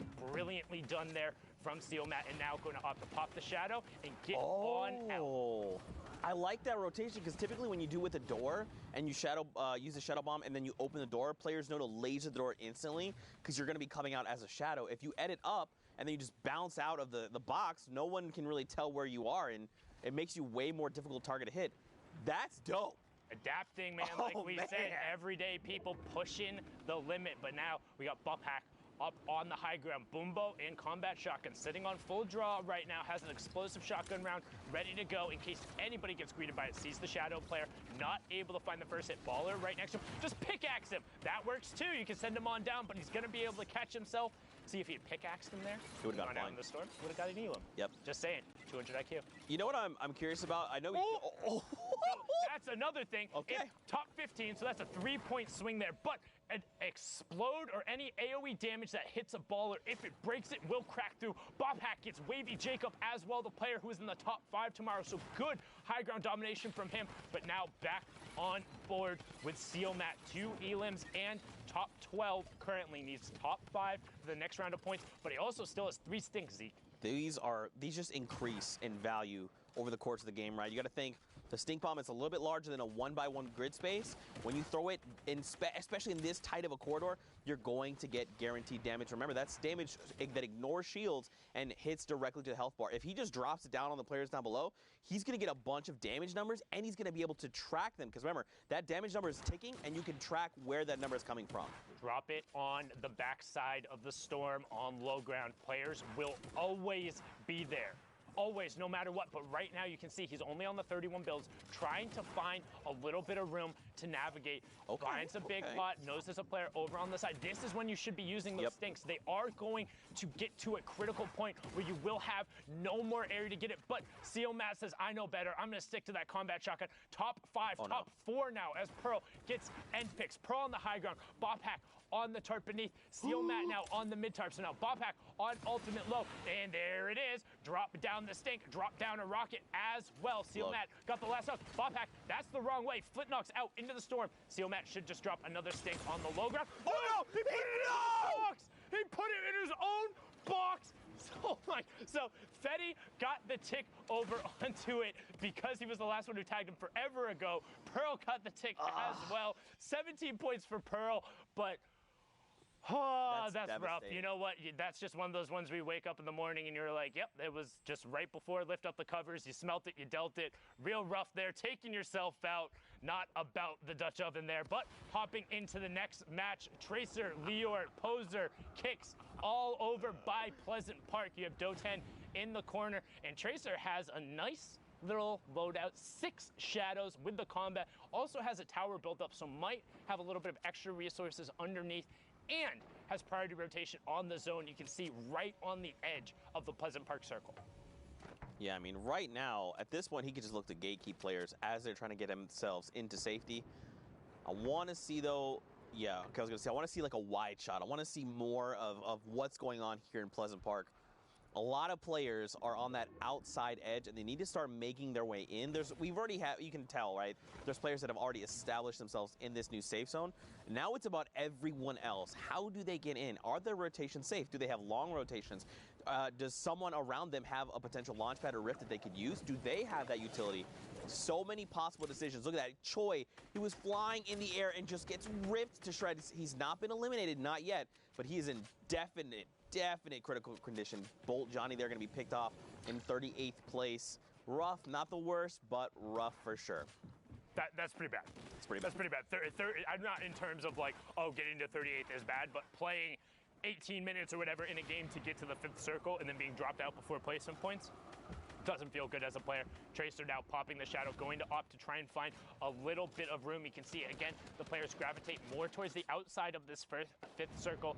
Radiant Bricks picks up last live Tracer, hitting the tree to get a little bit more, sitting on 5 elims and 5 smoke bombs. And now, while you're towards the outside of the circle, everyone on the eastern side of Pleasant now has priority on that zone, and players are going to have to go past. 35 players left. You can see everyone playing safe, playing dense. Nobody wants to get picked off right here. We've talked about it before. The placement threshold is kind of the barrier. Like, hey, was this an acceptable game? You can't spend this much time in a match and not get placement points. And here we go, man. Circle has started moving. Again, guys, every interaction matters. This is their last opportunity, the last few games they have on the server. Probably like about an hour left in queue time. Becca, can you help me out? Boom, 105 minutes. Thanks, Becca. 105 minutes? Wait, what did is that really, what I said? Zeke? An hour and 5 minutes. Really? Ah! Wow. Anyway, all right. Yeah, 34 players. Right back. No, Becca, take that away. Remove the graphic. Becca, remove the graphic. World Cup. Can Zeke do math? The answer is no. If the answer no. Yes, we're not friends anymore. Now, Tracer here turns and picks up Pocket. And Sino gets Jarvis as well. The South Korean player taking him down there, representing from South Korea, as I said, from the Asia region, playing in Canada. Currently had a nice little Canadian flag there on his Twitter account. Yeah, I was trying to figure out, but I know he'd been asking, doing everything they can to try and get one of the solo spots there. You can see Sino in the bottom left, Persecute also in the lobby, Vide in the lobby, Fate Yonder, Wheels, Thai Tanks, TXG Temple, Dorden, Kaz, Coral, so many players has qualifying for the Fortnite World Cup creative side with one of the sickest trick shots during Ninja's thing, still into the top 25. So 3 points for everyone in the lobby. And Kaz goes down right there, a little bit of a caster curse. I apologize, but he did get his flu shot, so not gonna end up being sick. Kefu picks up Doten. Spook does get his shadow canceled, immediately gonna 90 up, box himself up and over, and he says, nah, I'm gonna pop another shadow and get out of dodge. This is risky. Needs to avoid getting metroed here, and he does. Puts enough space between him to get back over the backside of the zone. Nobody expects the reflank with the shadow. You expect him on the far side not to come back to the near, but Spook can't convert as Vide. Oh, as I say that, he drops down and chases Persecute. That's a 3-point swing as that even pushes us into the top 15. Now, top 5 is the next threshold, and this is where we're going to see players play a little more defensively. They want to hit top 5. Those extra 2 points are so crucial. Spook here doing his best impersonation of a spooky ghost, walking around that shadow bomb. He's going to find a player, a 36. It is a headshot, but not a ton of damage. And look, he's got there in the pyramid. They're trying to keep themselves safe. He does get the ramp, and the players, they're just trying to abandon. They're like, no, no, no. I need to get myself to safety. I need to survive. Kefka going down in the top left to Yonder. Cherish Reality just going to get ripped to shreds. 3 eliminations for Spook. And then Rocket, he's looking to fracture it all Sundown. Oh, but he finds the player in the shadow form. Can he follow up on it? What? Wait, what? I didn't. Literally, I heard the audio cue as he turned and built. That was inhuman from Spook to be able to get that there. Sino picks up Jordan, and we're getting closer to that top 5. And one thing to note, once players hit the top 15, it's a little bit like, okay, I got my 5 placement points. I can kind of press it. This is a relatively successful game either way. And Synergy kicks on the high ground.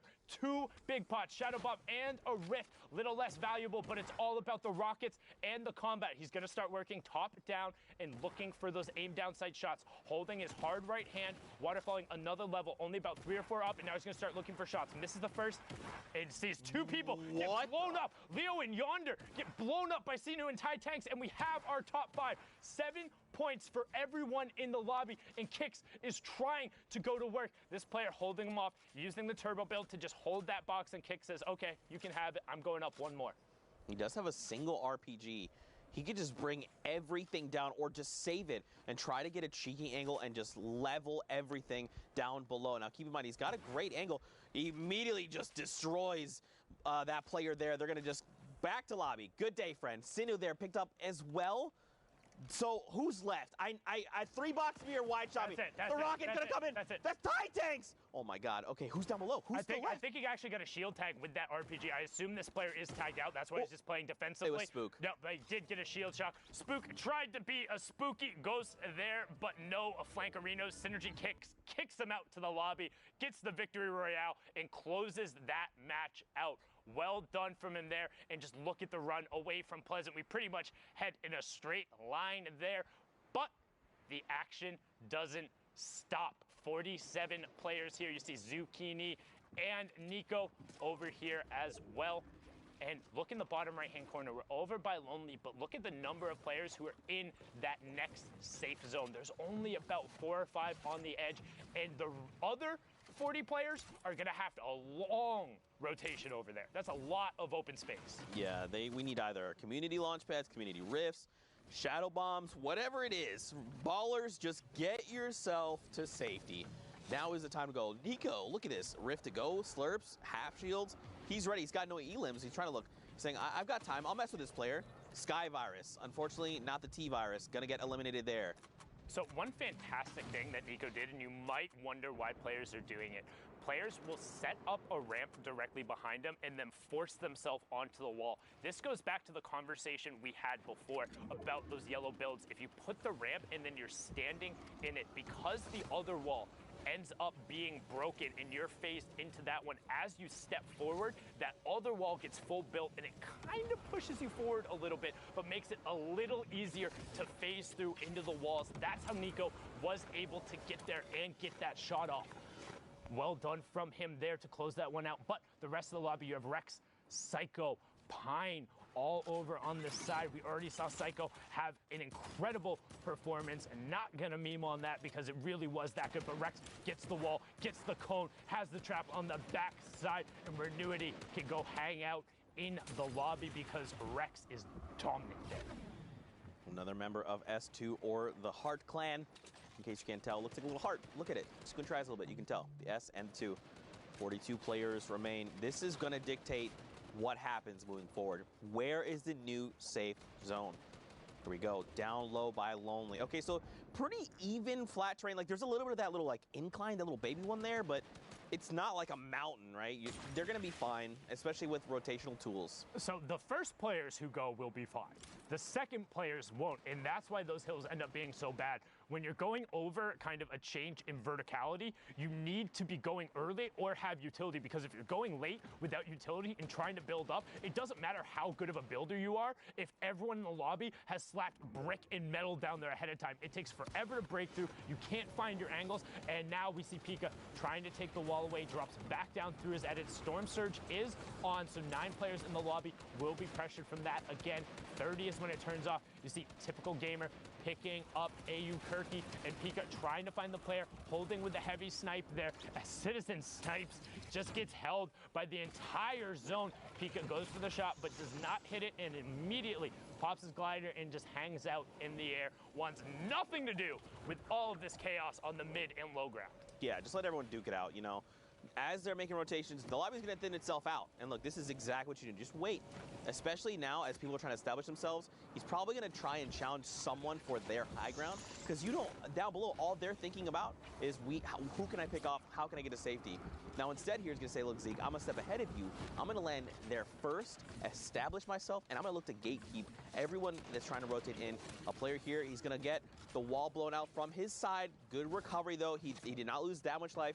He still has the 2 half shields as well, so he's still good to go. 28 people still left, though. Look at the rotation out of that shadow bomb. So sick to be able to get out around the side and get over to the far if he can now establish himself and begin shooting. But instead, you see him on the right side of the screen, just continues to extend out the shadow bomb and get to the top 25. Well done there from Pika. There's a reason he was in the top spot. There's a reason he's already qualified for solos. He's really, really, really ridiculously good at this game. There you go, rift forced there. So now Rex and everyone else, not from the same rift, their own potentially, gonna look to land. But look, a little girl up on top is taking shots at the mean old Fortnite players in the sky. Pika there, look, another shadow bomb use. He wants this high ground. He's continued to contest because he knows that is a power position and he wants it. Rex here is gonna try and get a little cheeky angle here, see where he can go ahead and nest himself. Looks like they're on the lowest ground tarp. This is pretty good, it's gonna keep him safe. Especially everyone down below. You got to think everyone probably down below is a little less on mats. That's why they don't want to contest. They want to try and conserve. 4 more people need to fall. 2 go down there. 1 more. Top 15. Okay, I thought it was going to come a little quicker than that, but oh well, here we are. There. Okay, of course. Okay, I'm trying. I did my best. Anyway here. And it was a little girl picking up Timber Skelty, the player from Mexico there. And we're into that top 15, as you said. And additionally, too, there were a lot of top 10 players who were in this. Players who last time we checked the leaderboard are up there right away. You can see Rex and Domo in there. CJ was in the lobby. A little girl pushes in and will pick up an Elam. Rex with both the straps on the side. 1, 2, and typical gamer gets taken down. He was on a spree of himself. But Rex says, don't you know who I am? I know who you are, but it's time you learn my name. Brilliantly done there from him. Well, he's got a big galaxy brain and tiny little arms, but Pika is up on the high ground there. He's going to go ahead and try and contest. Fisco, I believe, is the way you would say that name. Now, Pika having a little bit of difficulty, but keep in mind, he's got the 8 builds. That's why he's not trying to get crazy beyond fast. Decimated, but Night Slayer says, I am the Pika Slayer. Go back to lobby, friends. And look at this. Fisco's like, oh, did something happen? I guess I'm just going to drop back down. Everyone down below, everyone okay? Yeah. I'm good. Night Slayer showing off his Earth type right there now as Rex continues working on the mid tarp. Does put down the first campfire, trying to get as much effective HP as he can. Will top off to 100 right before the storm that comes through. Finds the first shot. Can he connect afterward? And he does. That was Night Slayer right after he took out Domo. So now Rex on the low ground sends the player down. 1, 2, but Fisco catches himself right after. Fisco in your top right, Rex in your bottom right. 70 builds to 32. Fisco is going for an early campfire. He committed to, no! Why would you stop it? Oh no. And so he stopped it because he saw that Rex was on the low ground and continued going through. So even if he had gotten it, he wouldn't have had the health advantage. But now the circle is closed. Rex just needs to hang out. He saw Fisco do it early, and he gets some. Rex had tagged him forever ago with it, pushing himself up to 39 points there. 19 from that match. Brilliantly done from Rex, but we're going to throw it on over to Dr. Lupo, who's in the studio. Gentlemen, thank you. Legend has it there are a few things louder than the shriek of Zeke. But I will say the show and the shots from a lot of these players in NA West also standing out pretty loud, if I do say so myself. Speaking of which, we're going to take a quick look at the current NA West standings. So I'm going to now pivot and walk over to the board because that's what it says in the script. No, for real, NA West still going very, very deep right now. A lot of players competing for this top set of positions. Pika still holding it out all the way at the top there, 59 points. Only 4 games played. I think he's playing a different version of Fortnite compared to everybody else. Symmetrical, Deuces, Sparl, Jarvis, Arkham, a ton of players, Harrians that we've seen over the course of the entire day so far from NA West. But I want to take 2 seconds real quick and look specifically at Symmetrical. 5 games played, 3 victory royales. Here's what's shown up so far. This is scary consistency minus this outlier number 3 there. But if you look in the bottom right, placement has been huge thus far. 70% of the 50 points that he's earned up until now.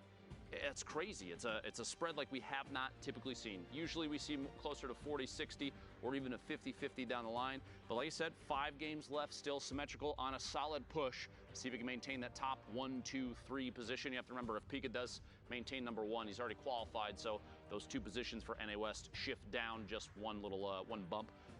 A lot of competition still out there. This is the last week for solos across the board. This is the last set of games for the last region. Before we get to those, we got to take a quick 5-minute break. So don't go anywhere. We'll be right back to cast this thing and knock out the rest of the weekend. See you in a bit. Zeke, this is it. This is the last chance, all right? People need to know about this block party, all right? This is your last opportunity to get them involved, to get them hyped. Zeke, everyone's going to be there, all right? DJ Zeke's going to be there. DJ Sundown's going to be there. Everyone's going to be there, all right? The people are waiting. All right. You know what, man? I'm DJ Zeke. I don't need no card. But what you need to do is buy your tickets to the block party. Tickets are only $35, Fortnite fam. Listen, all right? June 15th, 16th at the LA Forum. Day 1, Creative Showdown. Listen, all right? Team Evolve built an incredible map. Spoiler alert, it's dope. Day 2, Celebrity Pro-Am. 50 pro gamers, 50 celebrities, all battling out for a $3 million charity prize pool. What more do you want? What more do you need? Fortnite fam, you need to be there because we are ready to party with you. Bam! Heyo Fortnite fam, Sundown here, and today we're going to talk a little bit about the Flintlock pistol and its impact on competitive play. The Flintlock pistol is a great addition. Sometimes it'll just change the course of a fight. The things you can do is insane. You can get height with it. It shoots pretty far. You can almost use it as an AR at the beginning game just to get one shot. It'll hit for like 80, 90 in the body. And this is looking really good for Horrify, but the Flintlock is going to get the high ground. Nikiva, such a smart player. The Flintlock is a common and uncommon weapon that uses heavy ammunition. It does 86 or 90 damage depending on rarity, and it has a 2 times headshot multiplier. This means that outside of a sniper rifle, it has the highest single shot damage potential in the game. However, the Flintlock only allows for 1 shot at a time, has pretty decent damage fall off, and also takes 3 seconds to reload. In addition to all of this, the Flintlock also has a mobility component to it. When fired, it will impulse the shooter backwards, and if the bullet strikes a target, it will impulse the target away from the shooter. This can allow for some tricky plays to be made. Player there, runs out into the storm, jump, turn, finds him, yeah! We've seen a decent amount of use out of the Flintlock during the Fortnite World Cup online open qualifiers. So let's hear from some of the qualified players to get their opinion on its addition to the game. If I'm low on HP and I have to choose one weapon, it will be this one. You can actually like kill someone from 200 HP to 0 without taking any shots. And it's also really good for competitive play because if you're high ground or if you want to get away from a situation, the Flintlock, when you use it, it knocks you some distance so you can get away or you can get high ground over someone. I think it just adds a lot of like different plays you can make with it. I think it's good. I personally really like the Flintlock. I think it's a really good weapon. I think it's a really, really strong weapon in the right hands. You need to know how to use it and you need to base your whole game around it if you want to use it right. It's just the kind of weapon we need more. I definitely think it's one of the better things that have been added skill-wise. I like that it's so versatile. I really like it competitive. Definitely deserves a spot here. Thanks for watching, and hopefully you saw how the Flintlock can be utilized in the right hands. What is the best Flintlock play you've done or seen?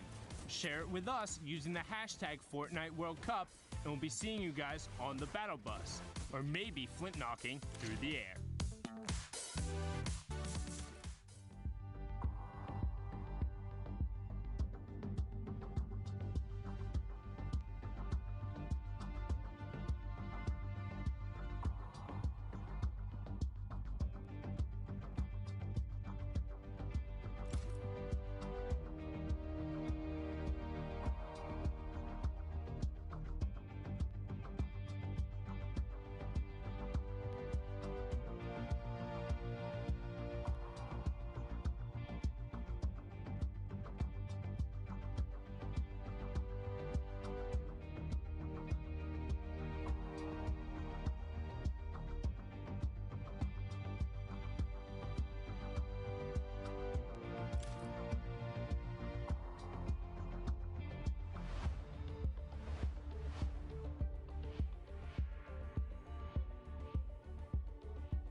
Welcome back, Fortnite fam, to continued coverage of the Fortnite World Cup Online Open Qualifiers. Now, of course, if you've been with us, you know we're in week number 9. We are knee-deep in NA West action, and I'm not going to hold you up much longer. Let's get Dr. Lupo, Monster D-Face up on deck, because I want to get into more games. Gentlemen, over to you.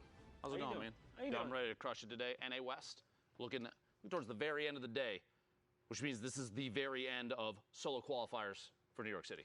Last opportunities, guys, to get in there and make it happen. So we're going to be hopping right into these next set of games. And, I mean, we saw the leaderboard symmetrical just at the top. We've seen them kind of rocking it out. Speaking of symmetrical, look, wait. It's 1, 2, 3, 4, 5 bushes in a row, and I think a 6th bush inside the box. Are those all players on the outside, or what's going on here? The camouflage is so good, I can't really tell. My vision is based on movement, so I'm not. I'm like a T-Rex. Oh, the trap behind. Il Chase pushing away. Barely dodging that one. Loadout looking a little thin right now. Blue tactical AR, blue combat shotgun, which I'm going to be honest means, honestly, the world at this point. How a lot of these players are playing. A gray AR, not too bad. 23 points thus far, 1 elimination, 78 builds, and a dream of New York City. Yeah, that's exactly what it is here. As he only had 45 minutes left to queue up. That's going to be a second elim. 40-plus players remaining as the moving zone's just about to get cracking here. Rift into shadow bombs. Let's go. That's what he needs, man. Rift into shadow bombs. Do it.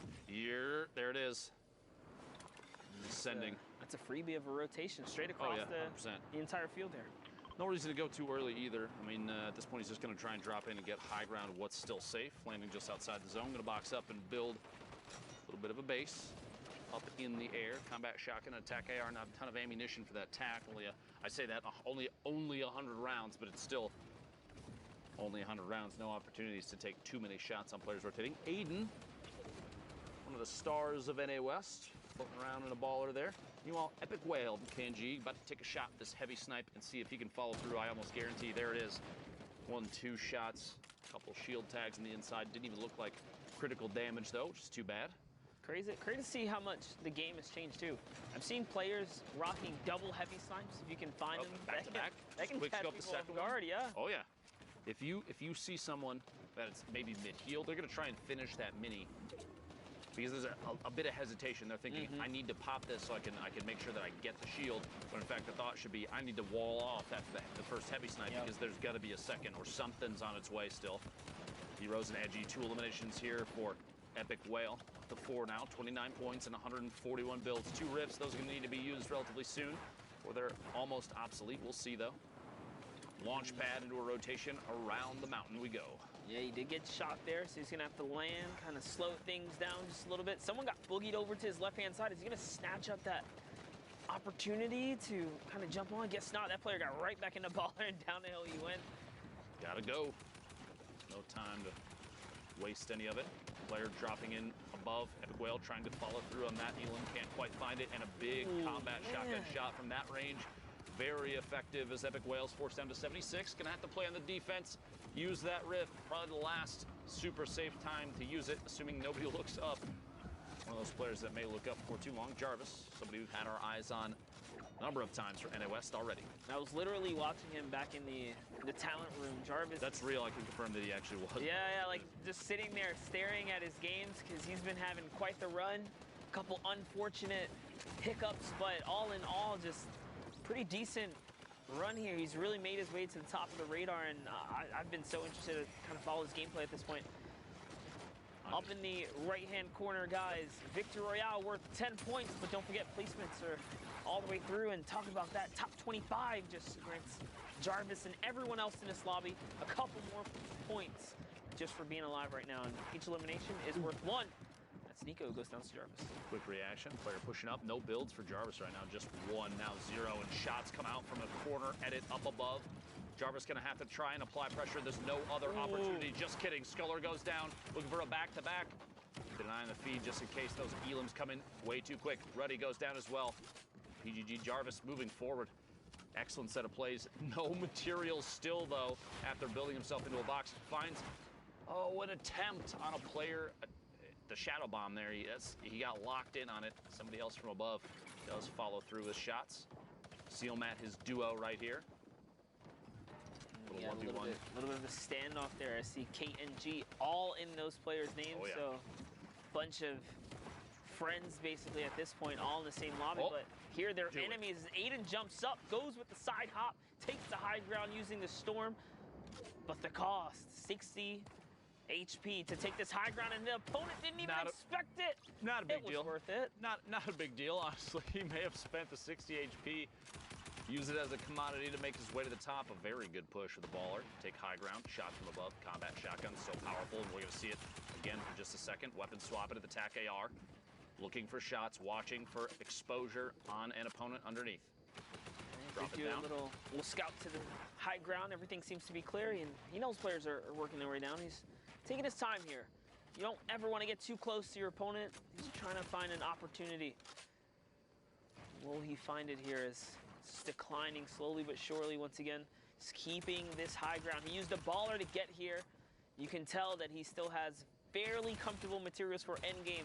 Deuces goes down there as Aiden is continuing to rain down top 3 situation. Trashy versus Little Chase. Trashy catches that one, and Aiden is now at 100 shield here in a 1v1 versus Trashy. Is he gonna be able to close out? We'll find out now. Just a second here, Aiden moving forward, double layering up above. Trashy stuck in the low ground, no build, shots from underneath, down to 69 HP. The shadow bomb in an attempt to maybe make a climb here using the tree potentially, but Aiden is doing an excellent job of zoning Trashy out. No attempt, no climb. He's taking an opportunity, pop a couple minis. It may not be enough though. Aiden stuck right next. No way! And Trashy with the 9,000 IQ play to literally just sit in the bottom. Exactly. He faked him. He popped the shadow bomb, but didn't even push. He sat, and Aiden spent all his time trying to track what couldn't even be tracked because Trashy was still in the bottom. Aiden literally lost an easily winnable game just because of an outplay mentally. I promise you this, he'll never do that again. Oh, because 100%. There's a distinct sound when someone jumps with the shadow bomb. And Aiden just, out of pure defense and safety, precaution, put up the planks to protect himself, but he traded out storm damage. I bet you Aiden never makes that error again right there.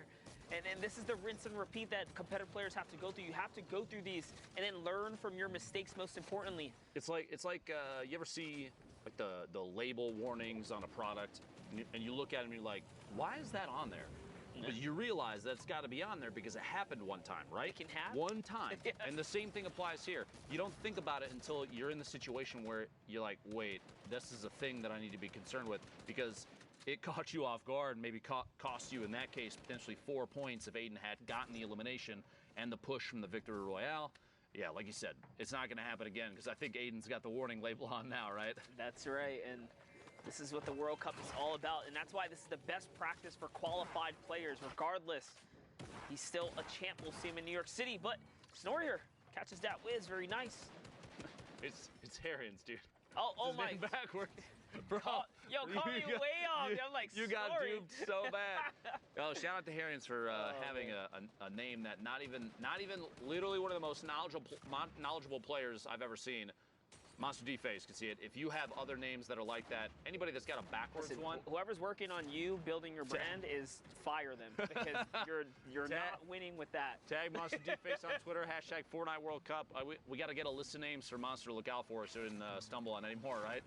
That was a tough one, dude. Player taking shots all the way across, 32 remaining. We got 7 more to go before we're into placement points. Here it is, Spook. Wait, did I read? No, it's Coops. It's Coops. No, this is right. I'm gonna be honest with you. I have no idea at this point. We don't know anymore, but here it is, Spook. Hopefully, looking to pop someone here. Finds the window. It's a nice weak build right there, and oh man, building with Willet is terrible. Way above the threshold here. He's closing in on his top 25. Can he hold out? It's really what he's looking for. 38 points. He's in contention. There's still time to queue up here. He is totally in the running right now. And that's a big 3-piece right there. 2 huge legendary AR shots connect. One being a headshot, rips apart the shield. Combat follow-up, so clean. Spook goes back into recycle the geyser and just going to keep him in the air, just trying to get this placement right now. 2 quick ticks out in the storm, but does have the highest drop right now, slowly floating in. Bucky starting to take shots. Wouldn't surprise me if descent happens very quickly from those that are still floating because of that. Power on the bottom you saw for just a second, very low HP. Tricks picking Vita off the feed. Alex Toast getting an elimination. Power going down to himself and the storm. Hate to see that player on the outside. Alex Toast does get eliminated. Mockin, 26 left. One more goes down. Whoever this 26th position is going to feel bad about missing placement points, but it is the way of the road, as they say. Ultra Laser Hawk is the player, and we are now in the top 25 for placement. Everybody picking up 3 points. The community launchpad may be going to pay the price. Doesn't quite go down. Now Mockin down to 66, catching a competing player, going for the same launch pad, and everybody's flying in here at Lazy Lagoon. We're basically headed straight. In fact, it's an entirely in the water 8th circle that we're moving towards right now. And like placement is only just barely given out. As we're in 20 players on a riverbed, you can't walk down there. You have to build. This is such a weird end game. I mean, you could try, but it's going to be real sad when you have to jump along the bottom. Look at this, Foxy Boxy taking shots and then immediately getting shot at from Ty Tanks above. Goes down and Ty pushes in to try and get the loot. Player competing for that. Barband going down outside. Spook rotating forward, maintaining basically the 3rd floor up. A rip, gonna use it, maybe not. Decides not to, gonna move forward. A player dropping in the same box. Surprise, I'm in the box too, and Dotback goes down. Spook maintaining all the way on the outside of the zone. A couple storm ticks. That Siphon actually did end up saving him up to down to 49 HP now. 12 players left. Ty, Spook. A number of other players rotating in, stuck on the bottom underneath the waterfall. He got up and over, though. He did get up and over. That's going to be a weird place to rotate up, and he knows that's why he's looking right now, trying to see if he can find someone. Players are going to go down to the storm right now. That's one. Iota goes down already. It's such a weird spot. Their struggle must be happening here. Synergy and Diggles fighting in the zone as well. Quick edit and a shot. Combat shotgun rotating around the outside, trying to chase that player down. Decides not to continue pushing just in case somebody else might be there. Like Ty Tanks, a quick elim there, picking up another Siphon. The 50 HP shield total there, very important. Just a bit ago, he had 49 health, guys. Now he's at 150. He is in the game right here. Swing. Will he get to 200 in time? Nope, someone snatches it up, but it's okay. He catches errands. The rift? Right there, and there is a free rift. Definitely want to use that. Everyone already to the sky at this point. Top 5, all placement points have been given out, besides the victory royale at this point. Mockin on the ultimate low ground, taking shots. Traps to defend from anybody dropping in, like Just Chellin', who does go down very quickly. Another elimination, 7 now in 5 builds. Maybe looking for another shot on the players underneath. There are a handful down there. A quick grenade. I don't know if he caught that. Just tosses one down to see if he can get a hit on somebody. Maybe the 60 seconds before the storm. Can he get it? Kicks him Can out. he get it? Caught on the outside. He's got one build. Floor, he's going to push up, find it. Gets it. Did he get it? Bertsack. Did he get the mats? Dropping in. He got Maybe. a few. He did. Yeah, he did. He's just good a few. still. 3 players now Mockin on the ultimate low. And watch this. Everybody's about to get pushed in the air because of the path of the storm. And that might... He needs to hit the shot. Oh my no. gosh. Staying just barely away from the vent.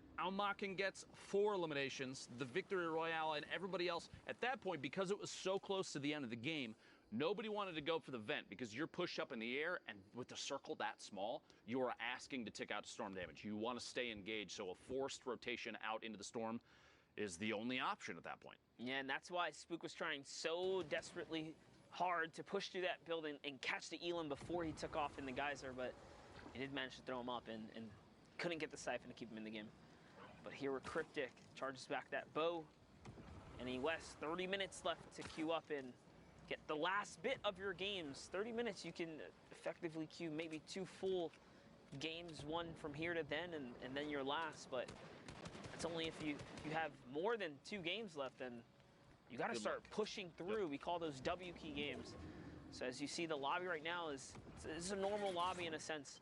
As we approach towards the end tail, these lobbies are going to get probably like slimmed down. And more, it's scarier and scarier every single time you go in there. Right now, you have to realize that these games are queued against players of relatively similar scoring. As we get closer to the end of the block, you're going to be looking at lobbies with players with very high point counts.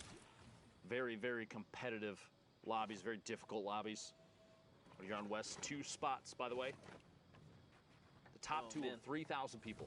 Top 2 of 3,000 people is... That's terrifying to think that that's how narrow it is. That's how few people make it through. We've gone through multiple weeks of this, of players trying to play out of their minds. Cryptic Slays picks up the first elim.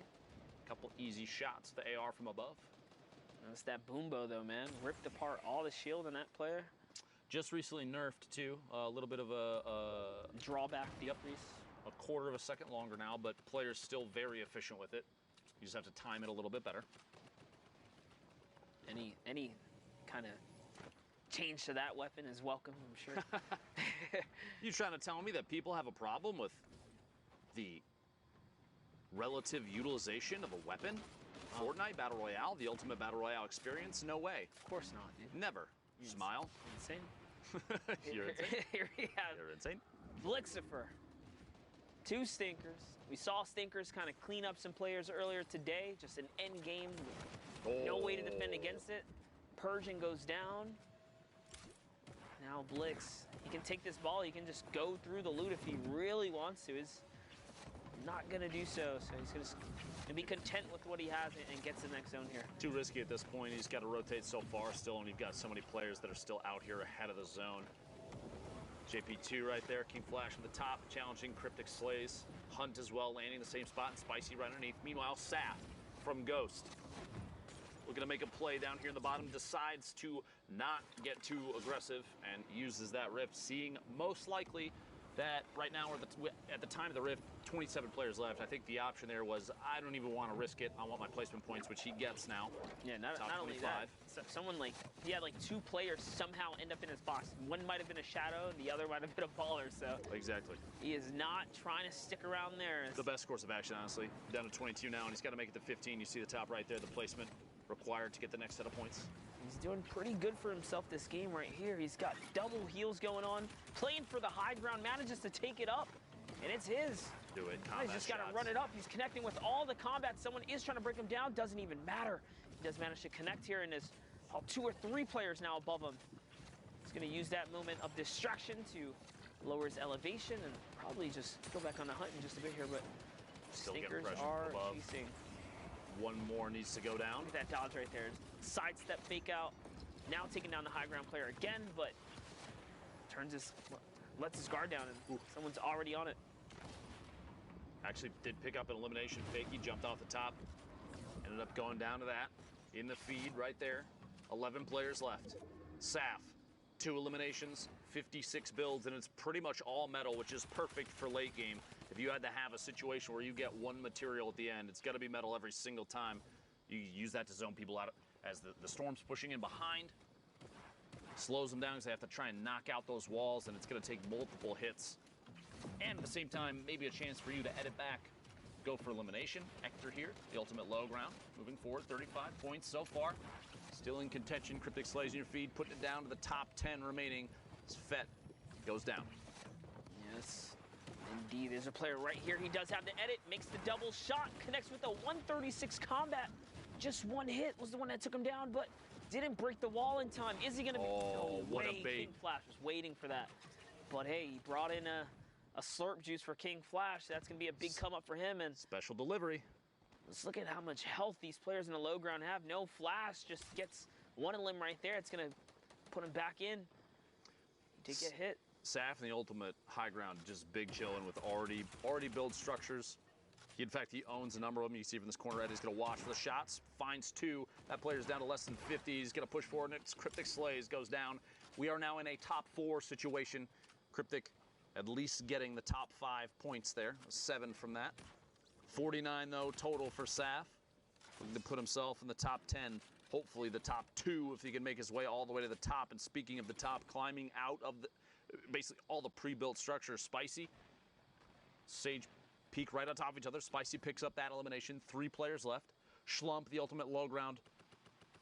My friend out there in the corn. I feel that for sure. Saf in the ultimate high, dropping down, starting to descend. A little bit of fall damage. Both players at the bottom are literally dancing inside and outside of each other's builds right now. Corner edits happening. A ramp to push Spicy all the way in the bottom, and Saf and Spicy to 1v1. It's the corn, it's the hayfield. Like, He's got layers above him already for just a second. Like, Spicy's got 7 that's builds. like, no way, dude. I ain't going down there. I want to see a Spicy push out just 2 or 3 floors out, launch pad to try and take high ground and push with a shotgun. Do it. Saf's not having it. 1 campfire's down. There's the second, sits in the middle. Out comes the bandages, and that's his game. Spicy was sitting on the launch pad. I would have loved to see him push out, put down a quick floor launch, fly up, and try and take high ground, shoot down from above, especially with a tactical shotgun. You don't have the range of the combat, so if you're going to try and compete with that, you're going to fail. AR shots from underneath, potentially, but with the amount of materials that you could already see the player above him layering up, double layering pyramids and floors. So at that point, pressuring with a high ground takeover, in my opinion, granted I'm only me. You're you. But you never know. Like, I feel like that was the play. Thoughts? I mean, think about it. There's only a couple of spots for qualification. If I'm being honest, to make it all the way through, you got to take risk. We've seen it happen all day today. 1-point differences, tiebreaker differences.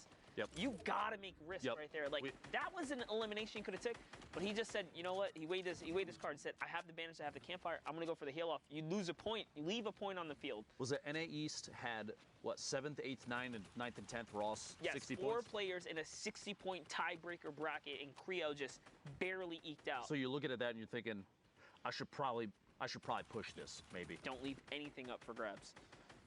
Can't in those final moments, but 39 players left. That's how it all kind of crumbles in that one. But here it is, symmetrical. We saw having quite the day today if he can continue to just hold out.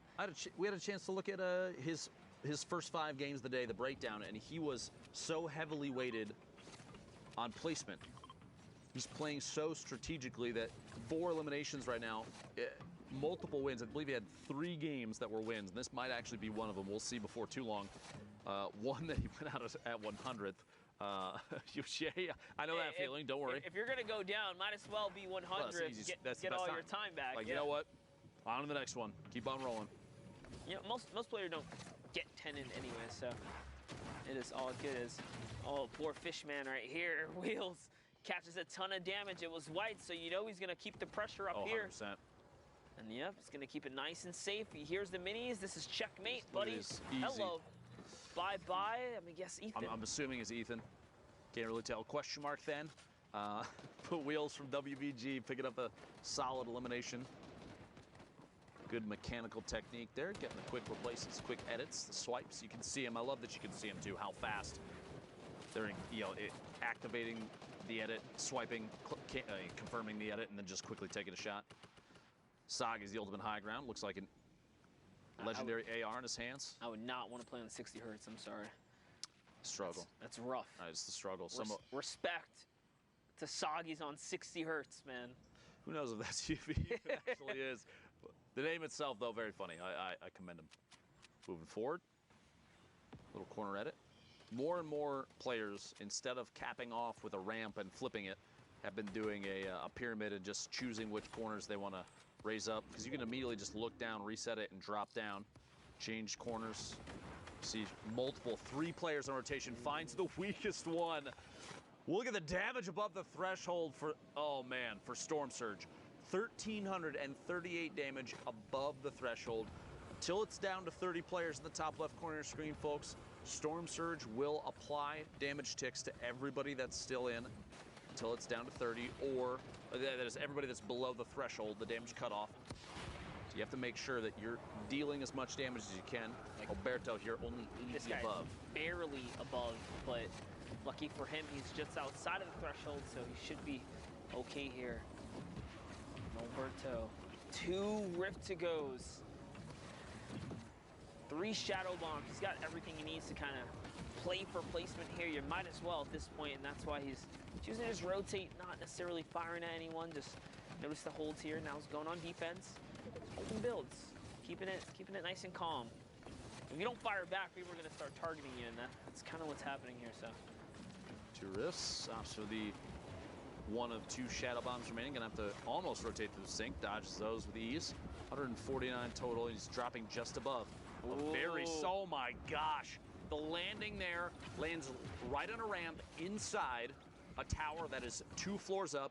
Drops in, build, quick double edit, falls in on the player. Tactical shotgun, easy clap. That's respect right there. So fast. No hesitation. Saw the opportunity, took the wall. That was the perfect scenario for him to be in. It's also going to allow him to upgrade that loadout. We'll see how he fares off in a little bit here, but now hopping over to Wheels, who's repeating the same rinse and repeat here. You want to just get to the zones. You want to be careful too. Guys, when your shadow bomb is ending, if you're standing still, your silhouette is just there. Players can see you.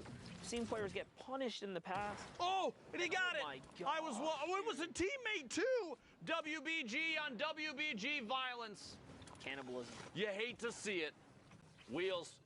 Oh man, the reaction time there. If you get rifted up and you have an open slot for reload in your combat shotgun, there's a little the little gimmick you do right now where you quickly spam reload and shoot at the same time. And I wonder, do you have to aim at that point? Oh, or bro, yeah. Did you just hit what's in front of you? I've seen shots. Like, that's the real question. I've seen shots miss, but very often you're going to see a big hit because they're right on top of each other. Yeah, they hit all the time. Very, very accurate there. I haven't been in a situation to pull that one off, but man, I think one highlight happened last weekend, and ever since, it is just... They've taken the play and added it to the playbook. Pretty much everybody had their eyes on that and said, oh, okay, I guess this is how we're going to do things. And it just literally, we had one, I think it was yesterday. Said, oh, these casters love that. Let's do that, dude. That's the highlight. And we had one yesterday where a player went for 2 back-to-back and couldn't quite get it to happen. Crazy. To try and, it was literally the last player who had 70 HP just picked him up twice with rifts. And look. He tried to do it again. He's trying to find somebody on the drop-in, man. How crazy is that? But does a hard dive down. He's landing right on top of another fight here. What's going on up top? Oppa Whip. Wheels still in the game. C-Dub. Triggy. Noberto. So many combat shots just traded off, and Noberto won all of the Bro, he dropped in, and then literally everyone down on the bottom with him is gone now. Yep, that puts him right up to 3 elims. Here comes Wheels, just kind of making his way down. He's got to pop this slurp juice, though. Look at his health right now. Not sure why he's holding on to that, but it doesn't matter. It pays off because that fall damage is going to help him out tremendously. He takes some in return. Can he win the trade? He does. Didn't need the slurp juice after all. Nah. He picked his teammate up, lifted him up in the air, took that elimination, multiple eliminations after that, Wheels, the Victory Royale. A crazy set of builds here. I love looking at these things afterwards, but what really matters is the play-by-play there. Every single strategy, and if we could, Zeke, take us through what you know. Well, Dr. Lupo, the only thing I know is you're incredible. Thank you guys so much for casting. As always, you guys are amazing, and of course, I agree. The fossils are a great story that tells what all went down in that game, Sundown. Now, I know you've pulled some clips for us, so what you have to show? So we're going to take a look, and the theme of this one is Galaxy Brain, putting that mental to the test and seeing what you're able to do. So first, Trashy picks up the low ground elim, and now 1v1. Aiden on the top, and he pops the shadow. Aiden heard it, and he goes to look for him, but Trashy's just like, I'm in the zone. I got the bandages. I'm good. Aiden goes out a little too early. Trashy is able to pop off the mini and then just turn back. Aiden spends the whole time looking for him, and Trashy just gets the nice, easy elim going. Had the heavy sniper ready, but now on board here with AU's Mankin. Looking for the shot. First, finds pocket right out of the edit and then drops right around the side. But keep an eye on what he does here. Dropping down, loops around the side, finds synergy kicks, out into the storm. Now uses the shadow bomb and drops all the way around and just stands. He's just standing, waiting, flanks back up around to the tree, puts him on the mid-ground tarp. So everyone else now is fighting, and he gets this entire space to himself, picks up Cloxic, and the siphon is enough to push him over the top. Brilliantly done. And Saf here now with the Galaxy Brain 2.0, aiming way back into the storm with the tactical assault rifle. Cool guys don't look at explosions or falling players. Z-Fakey going down there, and then Saf going to work with what he does best, finding his angle, picks up Cryptic, and the Galaxy Brain play to get high ground control. That was the only other player who could have possibly contested him. Slump goes down, and look at what he has in the loadout. Has bandages, has 100, can wait this player out. 8 more builds going through there. Starts hearing shots going and just controls the high ground out. Can't fire off, bandage, commit to it. The second it ticks over to 74, that is how you win a heal off. Those are the little things you have to do right. And you know what? Big brain Saf right there.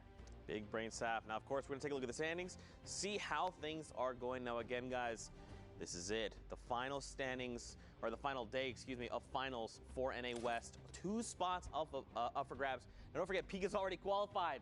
So that means these 2 spots shift down 2 right now.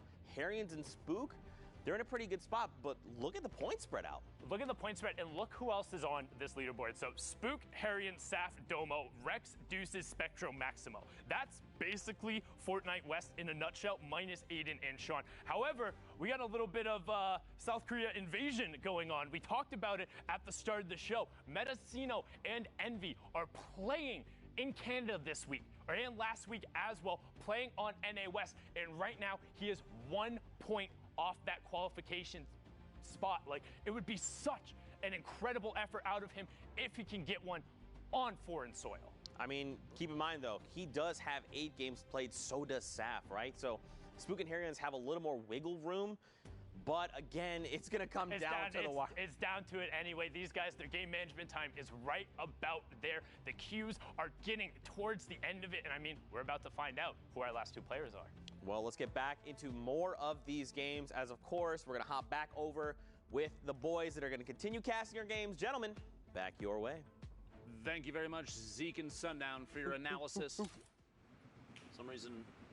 Dude, that board is so close, that top 10. Yeah, it's scary. Anyone's game It's right scary. now. I would say if you're in top 25, I'd put it that close. You're in contention right now. It might even be deeper than that. You never know, because we've seen, I mean, we saw, what was it, Mega dropped a 20 elimination. Oh my gosh, yes. In finals the last week. You're really going to go that big? Like, it's anybody's game. We do have just over 15 minutes left for NA West. If you're trying to queue, get your games in. Pay attention to the clock. Very important. We got Phil in an adorable Easter onesie. Hanging out here, 2 eliminations. You know, one of the coolest things that Epic Games, like Fortnite, started doing sorry, this is like a Christmas winter onesie. My bad. The reskins, man. Yeah, I'm sorry. You have something, and then you get more for what you already own. That's like the best thing. As Courage would say, yeah, eat dab. Luchador, the top left, pick it up an Elim. We're down to 39 left. Moving into the 6th circle, combat shotgun. Screaming for it, finds it. Are you kidding me? Flip-flop goes down 12 miles away with the epic combat shotgun. And then Big people damage there. want the normal pump back. I don't know, man. I think it's, you can put up the argument right now. The combat kind of dubs on the normal pump in almost every situation. Unless you're in the same box. Unless you're in the same box. Yeah, if you're box fighting. Which I'll be honest, I'm more of a box warrior. I'm way more of a box warrior. I just don't have. I don't playground, I guess, as much as you said. You know, I don't do all that flashy. You trying to tell me you don't crank 90s, Monster? I don't believe that for a second. I've seen you. I crank 180s, bro. That's facts. I like to go down and I just wait at that point. Weird flex, dude, but okay. I see you. Vertsack goes down inside the box. Speaking of boxes, box fighting. Legendary combat shotgun in the inventory of Phil. But even then, I'll just pose this and then I'll let the topic go. Oh, gosh. Even in a box fight, dude, the combat is disgusting. You don't even have to swap over. Oh, you just Reddit is going to pick this up and run with it, dude. You got to be careful. Hey, this is 2 sides of the road here, all right? Respectfully walk with me here. Let's have this talk. Respectfully walk. Follow me. Follow me, Child. youngins. Let me show you. Show some numbers here. I understand what you're saying. Both weapons, they had their caveats. They are powerful within the wait. Barband did a reset and side edit on that pyramid so fast. See, he's doing full 180, 360. This is me. I don't 90. Do those, dude. Spilled everything. Protective. Honestly, though, he just dedicated a lot of material to setting up here. He did indeed. It might pay off, though. He picks up an Elim or 2, rotates through the material. Oh, the my shots. gosh. Non-stop applying pressure with a swap between ARs, the combat shotgun from that distance. What is other weapon insanity. can do that? See? Point proven. Touche. Your comment was in regard to box fighting, though, brother. Hold up. Slow your roll for a second. All right. Harrian's in there. Barber's doing a really good job here. If you invest that much and then it turns into Elim, I say worth. But there's a platform. There's actually a dropship right above him. Unfortunate for him, he's going to have to give up the high ground because of it. The pressure was coming down, so lands in with someone. It's his walls. No okay, trap. Manages to save himself. No, he does have trap. Why is he not trapping? He's just toying with him, you know? Protects left, protects right. Comes back around. Hello. Okay. It's all his He got now. the elimination, but he owned both walls. He owned all the walls, it almost looked like. Could have played a trap there. Multiple sides to pick that up. Just passive. All right. Maybe he thought, what if he doesn't own it? The trap attempt, be the hesitation and gets you eliminated? What? He knows that he owns it. He was editing the walls. At that point. He was literally editing the walls. A baller almost flies inside the box. He's sitting inside right now. Tons of builds, not a lot of metal, but it is late game. No reason to hold on to those too much, and goes for the launch pad play to go for high ground lands. Gets caught. Literally exactly where he needed to challenge this. He might actually pull this off. Quick build. Get both walls. Here's the traps, brother. Dropping down inside. Shots back behind. The quick and the flip. Let's go, Are Barman. you kidding me? Representing. Shot. An immediate bludgeon. He likes to be up here. Well played, Barman. How fast was that? That stupid fast. That you look, Google it. Stupid fast. That's a real term. It happened. You saw it. We commentated it. Barman's in it right now. Frags lands right on him. Is he gonna fall victim as well? He's got the mats. He can do this. Literally landing on a high ground platform, taking a play out of the book of Barman, it looks like, from literally just moments ago. Drop down, layer down just a little bit. It's kind of interesting. Last circle. He knows the player above him, Frags, has got RPG, but he's got redeploy, so... And a shadow bomb, just in case. Like, he can totally get down, but if he goes down, then you're at the mercy of the rocket. If you stay up, you're burning material. It's a tough situation either way. Okay, he decides to go all the way down. That's the play. Lands, boxes up, Frags. If he still has... There it is. RPG's coming down. Barman takes a big hit. Shadow Bomb comes out, use it to get up and over the mountain. Someone ripped to go. This is going to distract Frag for a second, maybe to look up to the high ground. Can Barban get over the mountain? It actually was the sound that went off, but it didn't actually occur, and Barban stuck in a 1v1 as Frags has the ultimate high ground and a rocket and a shotgun and all the time in the world. No builds, but it doesn't matter.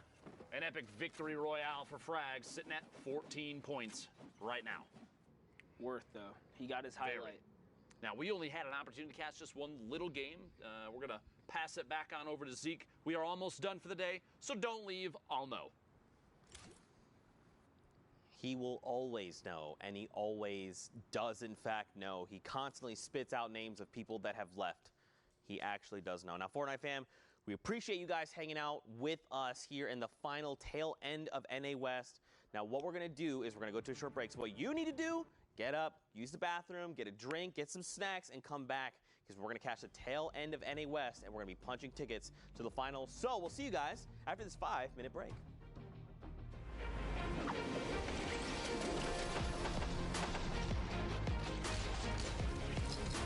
To actually qualify, it's actually such a relief, such a big achievement, and something I've been working for almost a year now. It feels really good. I think it's one of my biggest accomplishments. It's just a massive, massive pool of people. You need to be so incredibly proud of your son being one of the best, one of the best solo Fortnite players in the world. It's still hitting me like slowly. I was literally just laughing. Like, I was laughing so much. Wow, I won $50,000 guaranteed, and I'm going to New York. Yeah, gonna keep 50,000. Oh, there you go. As a kid, this is basically all you dream of. The hype's really real. It's a game I can compete in, and I think that's why I have so much fun in it. Oh my God! Oh my goodness! What a play! I'm incredibly grateful for Fortnite for giving me the opportunity to just pursue gaming, and how many friends I've made through this game. Thank you for everyone who believed in me, because I honestly didn't really believe in myself. It's gonna be so fun. I love it. It's awesome. Thanks, Fortnite.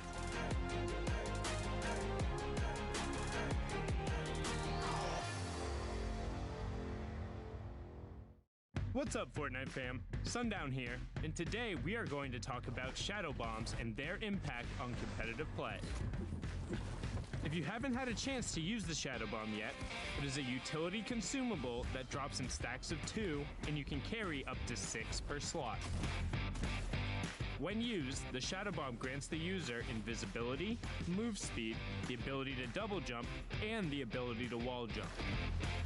Shadow form lasts for 6 seconds, but will remain active after that window until the user touches their feet on the ground.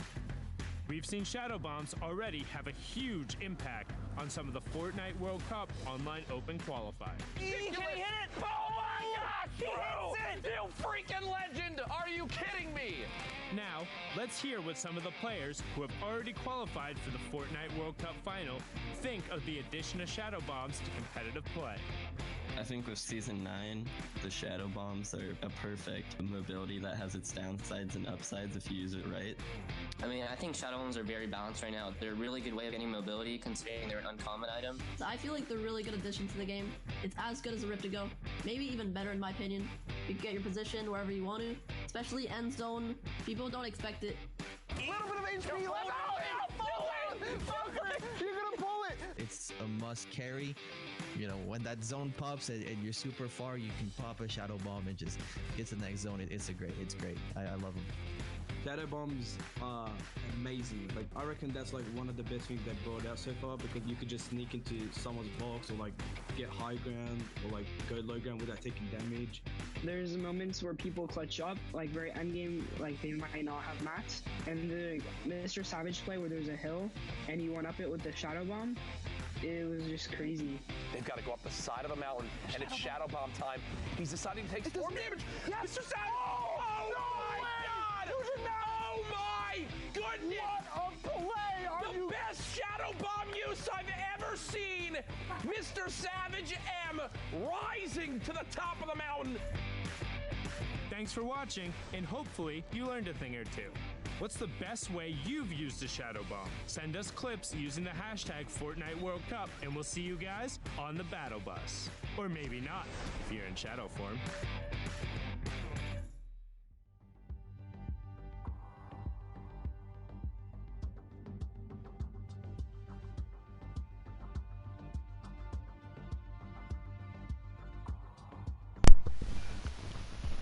Oh my god, perros, código latino hasta 48, perros, suscríbanse al canal, perritos.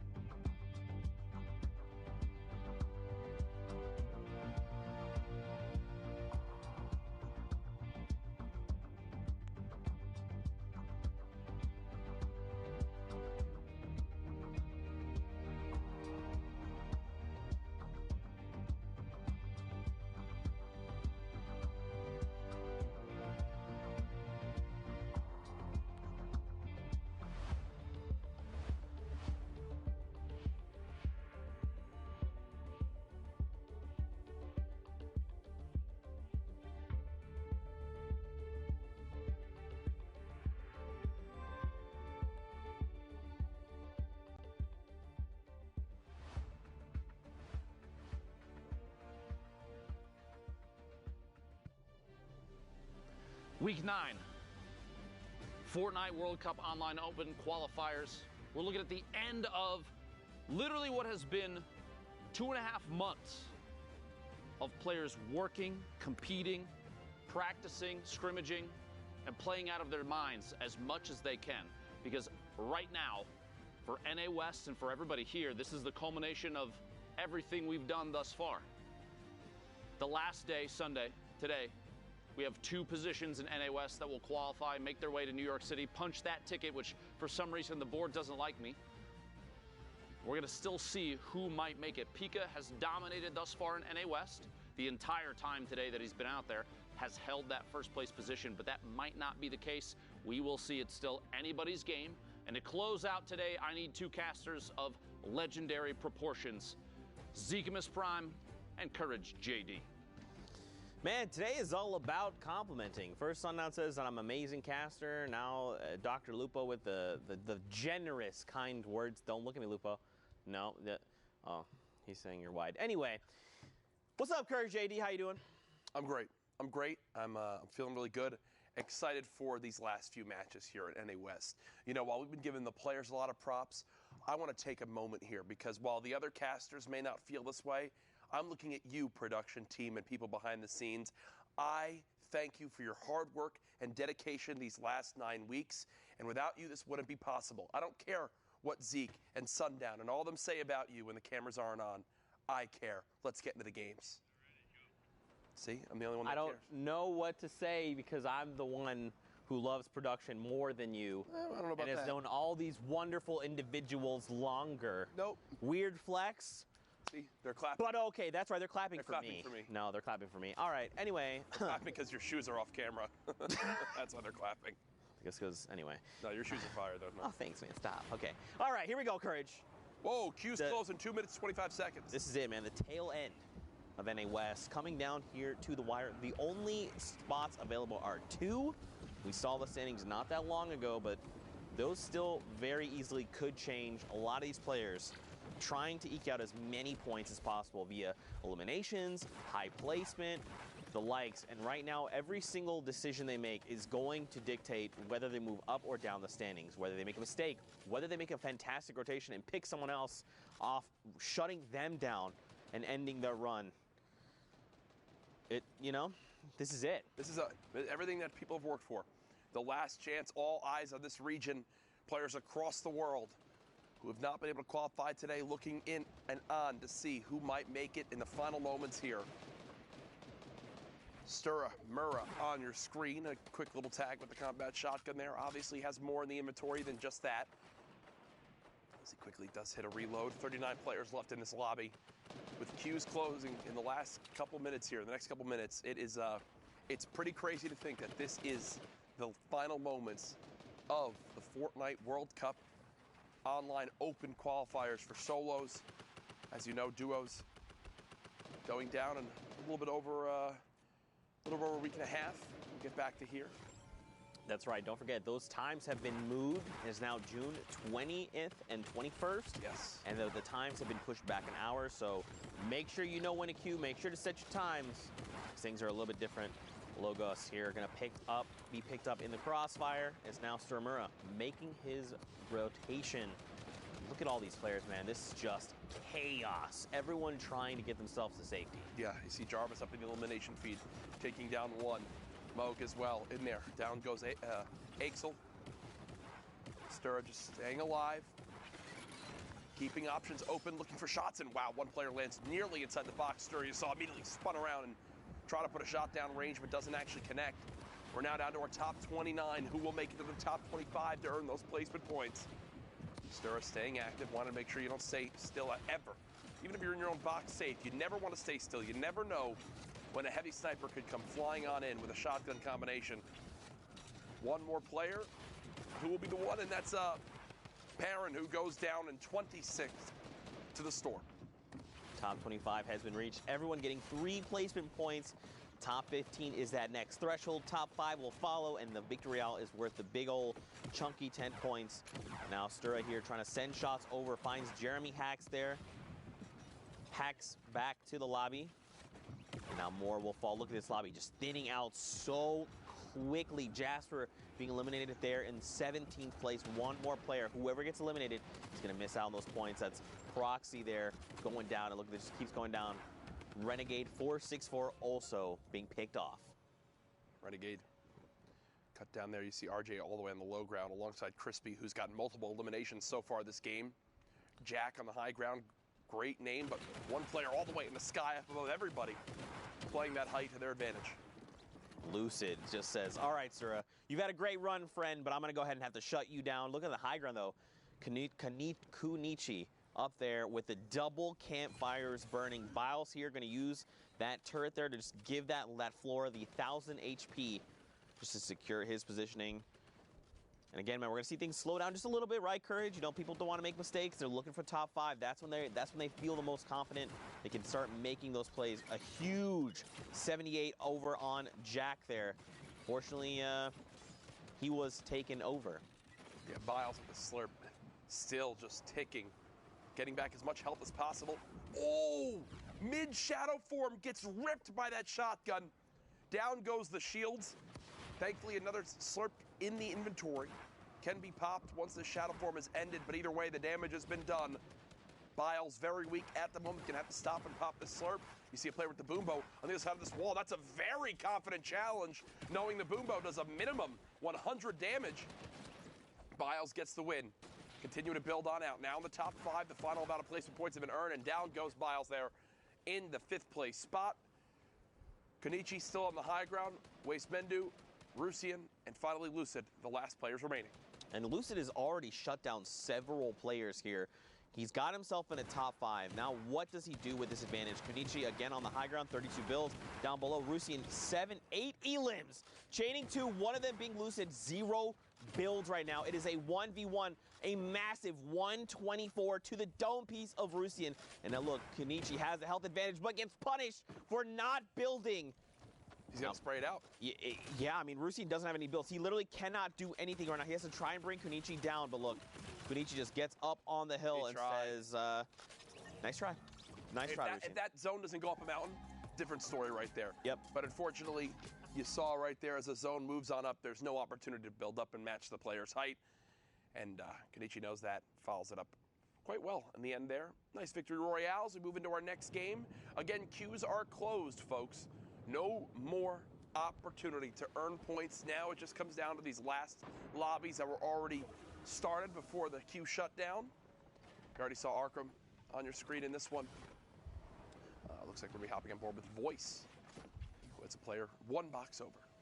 7 eliminations already, Courage. Yeah. 30 players remain, 29 to be exact, here in Storm Circle 5. So we're going to see these lobbies be a little less dense, right? Because these are the final few games of the queue. Remember, you have that 3-hour window or 10 games to play. You can queue up until those last few seconds. And then if you get in those games, you want to play those out, try to farm elims, placement, whatever you can, because every single point matters. Voice going on the offensive there, looking to try and establish himself a nice little home made of metal, nestle himself into safety. Look down below. You got the likes of Arkham 1X. Yep. In the lobby. And there's someone trying to bust right into the box right now. Arkham doing everything he can to just defend himself for the moment. Wow. And that double-edged sword of popping a campfire looks like it's time to be the one on the aggression. Tries to claim the wall, doesn't wind up working out. Immediately switches to another wall. Look at how fast the builds come through. And now we'll reset as this player has completely left that box. Arkham now pushing for every bit that he can. He knows you need every elimination possible to get those points up to qualify. Heavy Snipe comes in, can't get the wall replaced still.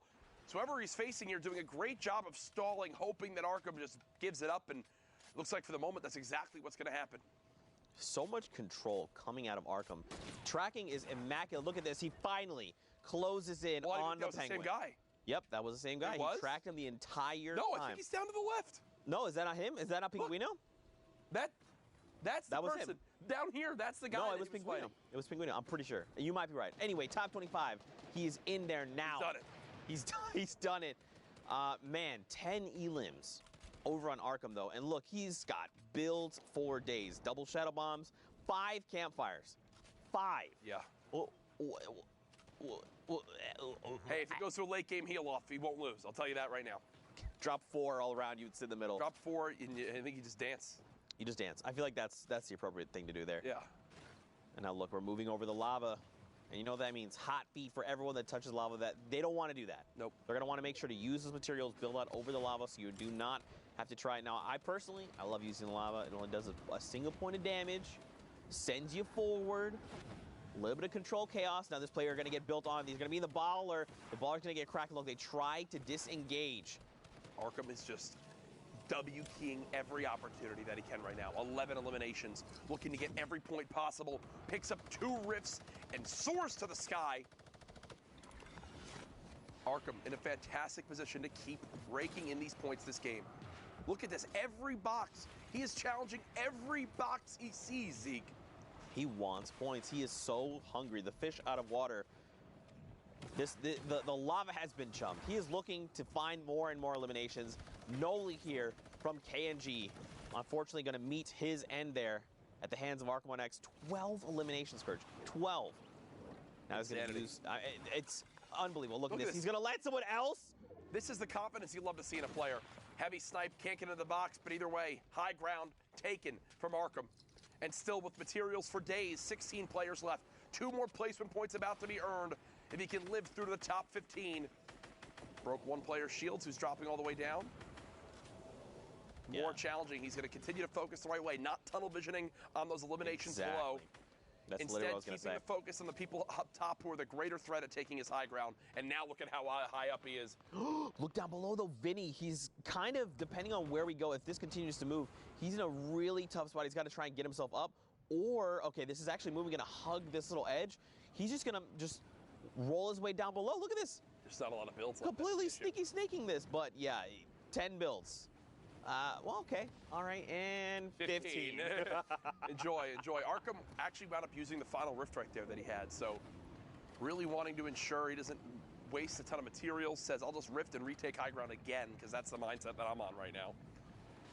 Vinny pushing forward, down to 3 builds, 2 builds. That's it. Can no longer defend himself, and with only a common tactical shotgun, this looks quite grim, folks, as Vinny is just stuck here hoping one of these players walks in front of him just like this. Good 78 tag. There's the elimination onto Lair, and some materials. Another player challenges, dodges the trap. Elimination down onto Fisku. Top 7 now in this lobby. 3 back-to-back. There you go, Vinny. And look at this. Arkham, again, in that high ground position. He's trying to shut down Deuces, who's just 1 tier below. Butter Die is below him, and then everyone else is on the lowest ground. I mean, Arkham is on a spree right now. 12 eliminations. If he hits top 5, a 17-point game minimum. He looks to pick off the player there. Could not quite. No, sorry, look, he's already in top 5. Oh, 2 more players. He's at a 19-point game right now. 19-point game right now. Can he continue this one? Vinny's all the way on the low ground. He's challenging the 1 player on height. Of course, Arkham's going to win this. Okay, got a little quiet there. Got a little intensive for a second. Slowly getting knocked down. 1 versus 1. Arkham continuing to try to keep this height. This player's about to be in the lava. Arkham, 2 builds left. It's going to come down to this. He can't pop the minis. 1 shot, 2 shot. There it is. Arkham, a 14 elimination victory royale. 24 points. Talk about clutch right there, Zeke. What a massive game, especially here. In the last few moments, you're facing off against players that have similar point values. 24 points. Arkham, you're insane. Wow. You're nuts, okay? Absolutely Straight wild. up. Into our next game. 29 players left in this lobby. Sinu on your screen. Currently boxed and set on up here. Taking down 1 tree. Want to get as much vision as possible. 2 Rift-to-Goes, 3 Shadow Bombs. All the movement you could ever want. Right now, not in the zone, but that shouldn't be too big of a deal for Sinu. It's with those items of utility. Can make it there quite easily. Starts building down. Getting ready here because the storm is going to start moving. And now he's going to try and figure out how he wants to navigate this. You said it best. He's got the 2 rifts. He's probably going to be looking to catch players as they use their utility for rotations, whether it be launch pads. A little bit of an awkward bounce there, but maybe it was his intention. He marks where he's going to go ahead and go and use that to his advantage. Boxes up. Okay, all right. This is a fine position. Someone lands in the box. 113, Jay Young. Don't challenge Sinu. Sinu wins that one and moves 1 step closer to earning those top 25 placement points. Shots coming in from all the way up top. Another member of KNG, Tavern, excuse me, here. 6 eliminations on him. The loadout's looking phenomenal. Ammo for days. Mats for days. Yeah. The question is, how does he want to put this all into effect? How does he unfold his master plan to rack up more points? Because again, this could be his final game that we're tuning into, right? Because the queues are done. We're just kind of getting through some games, highlighting a few more players, and then we'll take a look at the final standings a little bit later on. Cypher going to be picked off just outside top 25. No placement points for him. You got to hope he's found at least a handful of eliminations before being sent back to lobby. Yeah, there's nothing worse than getting this far in the game and dropping right outside placement. I talked about it earlier, but it really does mess with your mindset. When you're in a moment like this, you're like, okay, here's my opportunity. Get points on the board. Be in a fantastic position to up that score and then get cut down just before placement points begin to fold on through. Really no worse feeling. Tavern floating on towards his own. Will land in the storm and take 1 tick of 10 damage. That's worth it, though. Has established a little bit of extra height over the players on the very bottom lobby and returned some shots back to the player who was shooting down his wall earlier. Oh, beautifully done. Spots 1 player who was just on the edge of that zone, and he'll continue to put on pressure, and I love this right now, Zeke. You can't ask for anything better. Players who are under 50 HP with the zone at their back having to run right at you. And this is just free food for Tavern. More eliminations to be racked up, points to be had. Now, if he can hit top 15, 5 points from placement total for him. You see him there on the left side of your screen, but on the right, again, just a refresher, these are the point values, 25, 15, 5, victory hour, are all the placement thresholds. And every elim is a point. Down below, Mouse 1 Toggler in very critical condition. Justin here on the right side of your screen, he's looking pretty healthy. Ethan down below as well is pretty hurt. Justin, though, 1 elim, 9 builds left. Someone hops out of a ball looking to challenge. He gets a great trade out, and he does have the half shield to top himself back off. I like that. Dude, he needs to find something. I like the no hesitation on immediately popping the half shield. You've got zone moving. You want as much health as possible at this point in the game. You don't have a lot of builds. Literally every engagement, you need any advantage possible, and right now 50 more shield could make all the difference. Justin, 3 builds remaining. Player keeping him outside the zone. Great shot onto Free G. We'll grab at least 15 builds. Oh, that's not much. A failed edit there is going to cost him 10 points of HP for the mistake there. He doesn't have the launch pad, but I don't know how helpful it's going to be right now. Okay, all right. Well, I'm going to tell you something. It's not helpful when it's inside your own box. And now with no builds left, Justin is in a point of panic. Yeah, down it goes. A little bit frantic right there. Dropped down the wrong trap, and because of it, does go down. So 8 players left in this game as we continue to push on through towards seeing who will get the victory royale. You've got Seal Mat a level below Tavern.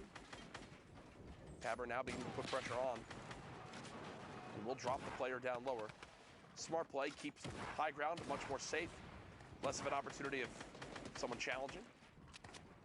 He sees the white damage numbers on the player over one in that 1x1.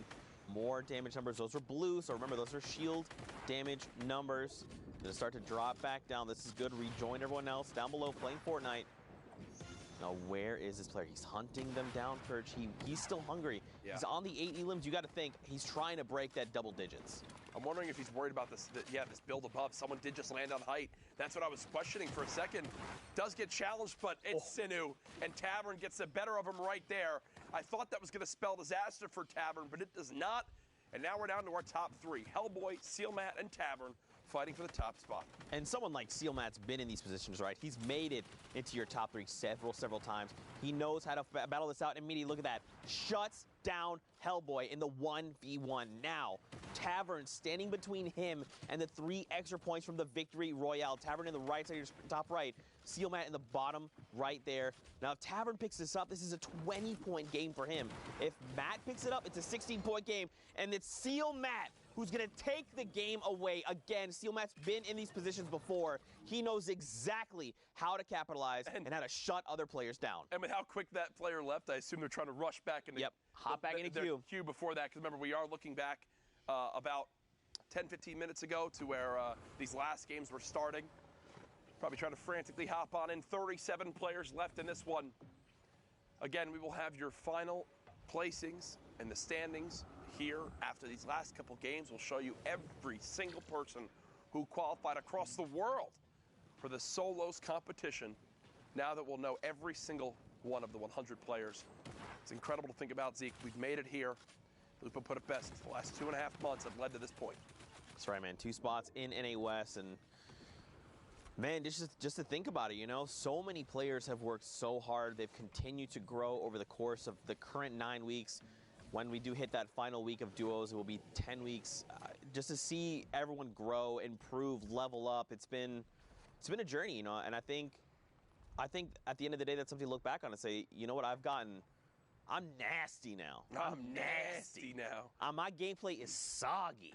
It is soggy. People have very soggy gameplay out there. I've heard about that. Yeah. I've heard many people say that. No Dr. Luke, but I've heard people say that. You're just old right now. That's all it is. 35 players in the current lobby. 10 more need to fall before top 25. Flock's inventory. Uh-oh, it seems like this player in the wood box here has been the one deemed from everyone. You must drop now, as all turn their attention towards Frost. As unfortunately, there's no way you're stopping that much spam, my friend. 32 left right now. 2 shadow bombs available. As now, players continuing to prepare for these storms to begin to move. Here we go. Hopping down below, you see WBG Viz here. I'm curious to see what the loadout. You can see he's got the heavy sniper. Look at this. Golds for days. He's played solid gold mode. I think that's what's happening right here. He's got himself the bandages if things get a little bit dicey, and of course the minis are going to help as well. Nothing in the ways of mobility, at least it doesn't appear that way, unless he does have launch pads and that visual bug is just hiding them from us. Makes things more intense. 31 players left. Hops in! S2's mode just gets demolished. Clean shot with the combat shotty right there. One clean motion. You love seeing stuff like that. Legendary combat shotgun just showing how good it is. Whether it's up close and personal or from medium to longer ranges, still gets the job done. Rifts going off, launch pads being placed, shadow bombs being popped. It's an all-out sprint to the next zone as people fight for the best position. The question would be, where do we go from here? Do we keep going south into Neil Tilted? Now, I believe Pasty there is going to be picked up due to storm damage. Zenst here must have gotten a little bit of damage over on that player. Don't forget that new timer is up to 60 seconds. If someone is eliminated, you get that elimination credit. It's very, very helpful there in securing things. 28 players. Sense is sensing himself in top 25. Boom, immediately there. That was a stretch. Can we agree? All right. Sense is sensing himself for the top 25. I didn't expect it to just pop there. It's like 3 people were just instantly eliminated, so I just kind of jumped the gun. I should have made the joke a little earlier there. Macy here going to be picked up. Rusian going to be picked up. And look at this. Sense up on the high ground. Well, you know, this is his high ground now. Yeah, I guess that's how that works. Playing from height, drum gun, 600 shots.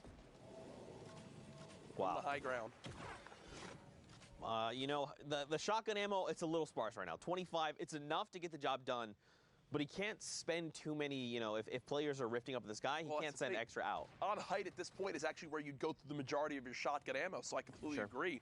You might be thinking, well, there's only like 15 people left. How much ammo could you really need? Well, when you have height in the late game, when everyone's flying around and you're putting shots down range, you're using at least 3. The new custom is using shotgun ammo. But as I say that, he puts the drum gun to use, so Zen's keeping watch of that ammo himself, making the best plays possible with the different weapons in his arsenal. He does have the 600 rounds. You mentioned it earlier, a 50 drum mag over on the drum gun. He's going to start putting it to work here, just trying to harass Flick, making him, you know, trying to dictate what Flick is doing, how he's moving, and when. Observers, you guys are just showing off here in the final few moments of this game. 10 players left. Viz finds Flick, though, with a Flick shot. I don't know what's going on with me right now. 7 eliminations over on Viz. Respect it. You know, I just feel like my box. Double 80s. Navi BB. I'm sorry.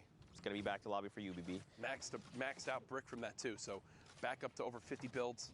One player just in front. Again, you can tell Viz has the same mindset as what we saw earlier from Arkham. I have to challenge every player if I want to qualify. At this point, I need the best. I need every elim here, plus a victory royale if I want to have any chance. And you know these players are actively looking at the leaderboard. They're actively pulling up and saying, where am I? Who is ahead of me? How many points do I need to close that distance? Or how many do I need to jump up? Am I in contention? Are we at tiebreakers? What is the difference right now? He's going to drop down immediately. Finds an elimination. Lopez 8, or Lopeza, YouTube, I see. Up the mountain. All right, Sense still up on the high ground. Viz there closing the gap. Crayon there as well. Proverbs, he's got himself the ball, gets cracked, and look at this HP. He isn't critical. He's going to fall there. 3 players left, Courage. Yeah, Viz on the bottom right of your screen. Zen's still playing from the high ground. Crayon with shots coming in. All challenges come on to Viz, and Zen's just says, hey, you guys fight.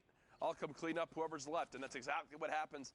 Ending the game with a max 200 HP.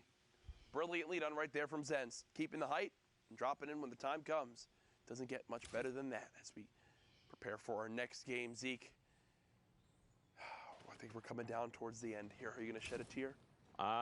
Probably, man. Probably. It's so strange to think about. I remember at the beginning of all this, I was like, man, 10 weeks, you know, that's a long time. I did it before in Summer Skirmish, and it was long, and you know, I blinked, and then suddenly here we are, week 9. It's almost all said and done. Of course, we still have the finals that I'm, of course, looking forward to. I don't think I've ever been more excited for an event than the World Cup Finals. Man. It is going to be absolutely insane. I don't think the Fortnite fam is ready for how crazy the finals are going to be. Yeah. It should be nuts. I know, I'm sure Epic's going to pull out all the stops for it. Make sure it's quite the spectacle because, man, $30 million in prize money or whatever it is, plus the beautiful venue we're going to be in, New York City, the height of the summer. I mean, are you kidding me? I look forward to it. Think about it often. And, of course, you know, it's going to be super fun casting those games. But for now, we got to live in the moment, Courage. We got to see what's going on with these players. Blixifier, he's on the 3 limbs. There's still 40 other players he could potentially, you know, devour for more points. One here, Nishi is just going to get picked off immediately. Look at this. Baller just going to go over, pick up all the loot. You know, okay, I was going to say, if I'm someone else watching this, you got to crack the Baller immediately. Don't let him get away with this for free. At least break the Baller, force him to use those materials he just picked up, and that is exactly what happens. The Baller health updates have been great. It made them much more reasonable and competitive, and you see right there, a moment one player can peek on out and just immediately cut down that Baller, and now one less is available. Look at the full lobby. Nolan, 42 points. And knowing where some of the other players are stacking up point-wise, Nolan's probably a little bit far off from qualifying. Would need maybe the best game ever from here on out. I mean, he would need to start a spree immediately. Looking at the loadout, it's a little sparse. I mean, dualies are great, but you just got to make sure you're up close, you're landing those headshots, and you can just shred someone's HP. Yep. Someone goes for the challenge of 127 with the tack. The dualies are coming out. He wants to challenge, going to go try and punch through this metal. He needs to try and do it fast. Do not let the HP bar tick up. He gets the wall replaced. The player defensively comes out with the wall ramp. Look at this. They're hugging, and another ramp comes out. The trap against the wall. Okay. Dodges. It's okay. Dodges. Fine. Dodges. These are the best players in the world. Zeke, they know how to dodge those traps. 29 players left. You ever feel like it's like, you know, when you go to like a movie and you put on the 3D glasses and it's like it's in your face? That's what happens every time a trap comes out. I think it's like right there. It's going to be me that's eliminated. I get like flashbacks of all the times I've been eliminated via traps. All too many. Dude, they are the most, like, the toughest way to drop. It used to be like much more humiliating when it happened because the trap used to have to be placed on a fully set wall. And it would take the time to obviously go with that. But now, with how fast the traps can go down for 150 damage, they're one of the best defensive tools when someone's aggressively pushing into your box. And that's a beautiful rocket right there. Wow. The massive, that was huge. Blixifier shut down. And if that was his last game, that's it. He cannot rack up any more points. Nope. Great angle there. Caminus there on just below the tarp. Zed there. Oh my gosh, look at the HP. Just gone. That's it. Vinny Recon there. So many names. Maximos in this. Harrians is in this. People contesting for those 2 spots available. And look at this. We hop in, of course, with Harrians. 3 elims. 71 points. This could go any way, man. If Harrians could just drop a massive game here, find elims, at least 5 more, let's say, at minimum. I mean, have we seen anyone near 80 points? I don't think so. I don't think so. So obviously we don't know the official standings yet. We'll give them to you in just a few minutes. But right now, looking at all things considered, Harrians has been in the top 10 throughout the day. Right now, still at 73 points as he gets 2 more for placing top 15. Tries to drop the player in from up top. 9 builds left. Harrians wants to pop this other mini. And from here on out, I think it's going to all come down to just good use of the weapons that he has. Tack shotgun comes in. Only gets a brief little tag. Nothing too much on that player down below. You shadow bomb away. Harrians cannot finish up that elimination. He's made it to the top 11. Now challenges all the way to the low ground. A rocket does connect, but he gets some health on the elim. Knight, though, takes Harrians down from the back. And here are your final 9 players in this game. Borrow all the way on the high ground. So we got to remember, 75 points is where Harrians is at right now. As we look at other players, just peek down. So Nolan is right now 49. He's very well and far away from Harrians. So right now, I think, I don't remember the standings. I've been so focused on these games. Nolan here, he needs to make the play of his life. Knight goes down. Nolan is 1 elimination away. There it goes. Herbley goes down to Tokata. Shuts him down. He's got the placement points. He needs to make the play of his life right now, Courage. Starts with that. First shots come in. Rocket now out. Second elimination comes through. He got both. Siege J goes down. Nolan, 53 points again. Still don't think it's going to be enough, but at this point, it's valiant efforts. playing for pride. Rocket comes through. Does it knock a player down? Only one build left. He hears the mini being popped. He knows the person's got to be weak. Oh, they're just below. Great challenge from... Oh, my God. The flank shot over on Barrel. Cracks him right there. The tree up above. Is this about to drop this player down? I believe so. Does it drop the player down? Yeah, it should, unless he's got built. Here Here he comes! Oh, my God! Wow. A clean shot from Nolan on the Takata, the victory royale. Unfortunately for him, 58 points, probably not enough. Either way, great final performance. Absolutely mind-blowing games out of NA West. But for now, guys, we're going to send it back into the studio. Let's go meet up with Dr. Lupo and see what's up. NA West, absolutely ridiculous. Nolan literally owning the entire endgame there, putting on an excellent show. The choice to rocket at just the right time, drop players in from above. Wild combat shotgun shots. You love to see it. And that actually is the final game for NA West that we're going to show you, which means it's time to take a look at the standings in 10 minutes. Don't go anywhere. We're going to throw to a break. Sorry to debate you a little bit, but I had to do it. We'll be here when you come back. See you in 10.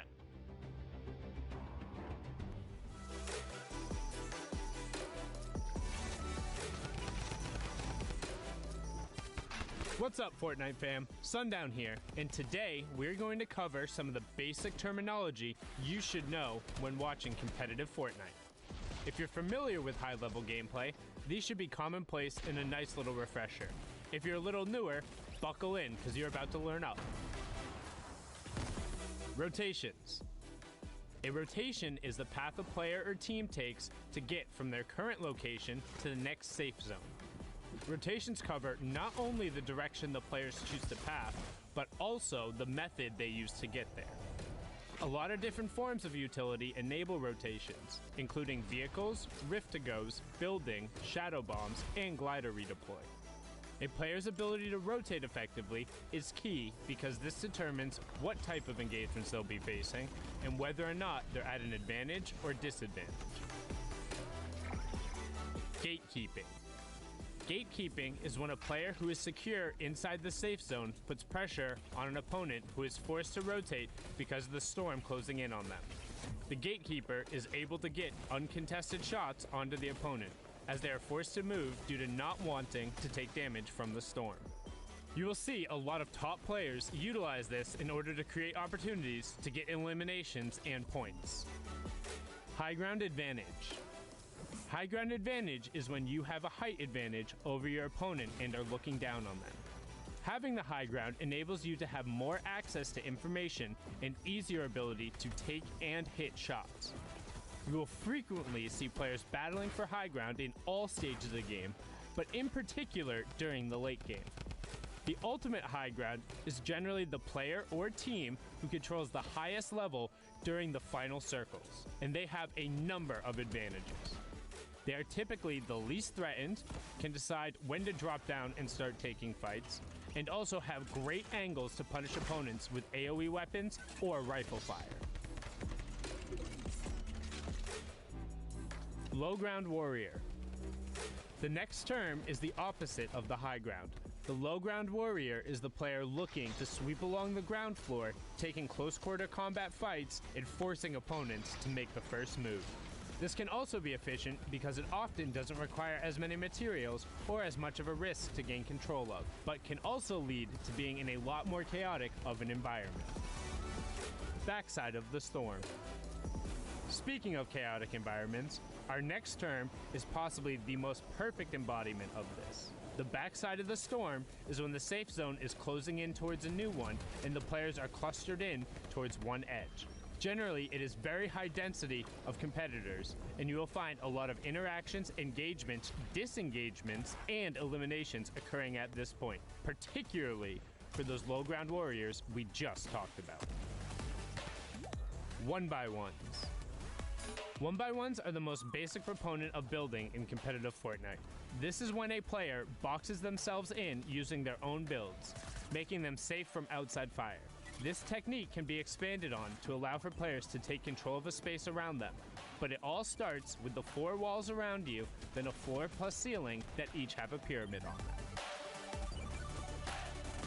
Tunneling. Tunneling is the first basic expansion of the 1x1s. Tunneling is when players create a tunnel out of their own builds in order to rotate safely. This is typically done by putting out floors and ceilings in either a straight or diagonal path, then covering your sides with walls as you advance. This allows players without utility to rotate for maximum safety. 90s. 90s are when players utilize vertical 90-degree rotational building in order to build upwards as fast as possible, while also remaining covered. This enables players to try and gain high ground advantage or outplay their opponent to get a quick, different angle. You'll frequently see them used in mid-game build fights or in endgame scenarios where players have to build up very quickly. This has been a quick rundown of the common competitive terms that are frequently used on broadcast. If there are any other terms you are unfamiliar with, let us know using the hashtag Fortnite World Cup and asking for an explanation. We hope this helps you level up, and we'll see you all on the battle bus. Zeke, this is it. This is the last chance, all right? People need to know about this block party, all right? This is your last opportunity to get them involved, to get them hyped. Zeke, everyone's gonna be there, all right? DJ Zeke's gonna be there. DJ Sundown's gonna be there. Everyone's gonna be there, all right? The people are waiting. All right. You know what, man? I'm DJ Zeke. I don't need no card.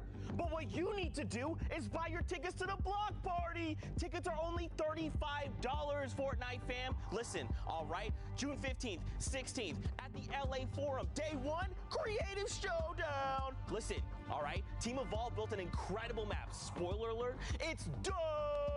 Day 2, Celebrity Pro-Am. 50 pro gamers, 50 celebrities, all battling out for a $3 million charity prize pool.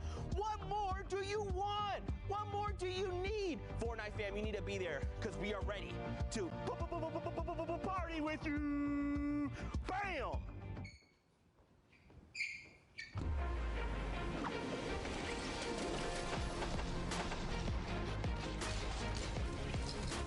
To actually qualify, it's actually such a relief, such a big achievement, and something I've been working for almost a year now. It feels really good.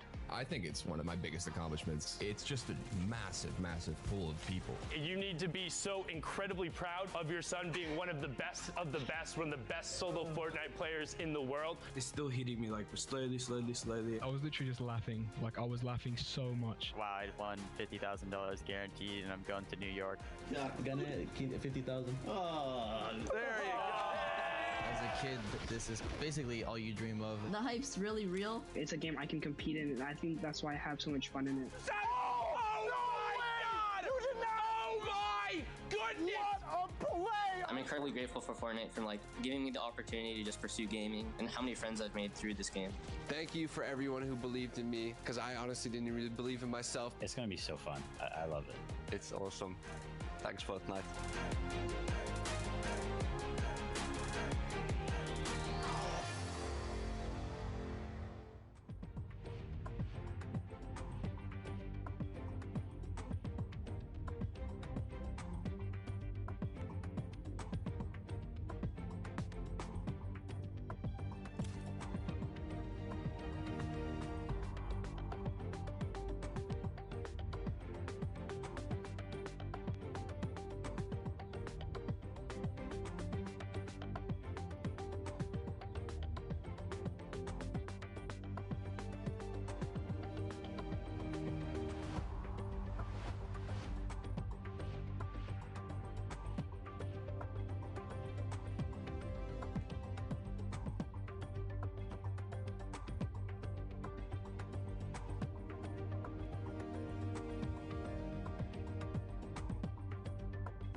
right, Fortnite fam.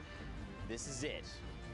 9 weeks of work. 5 of those have gone to solo competition, and now we are here to find out who the final players are that will be joining us in the Fortnite World Cup. Now, first, of course, we've got this guy, Sundown.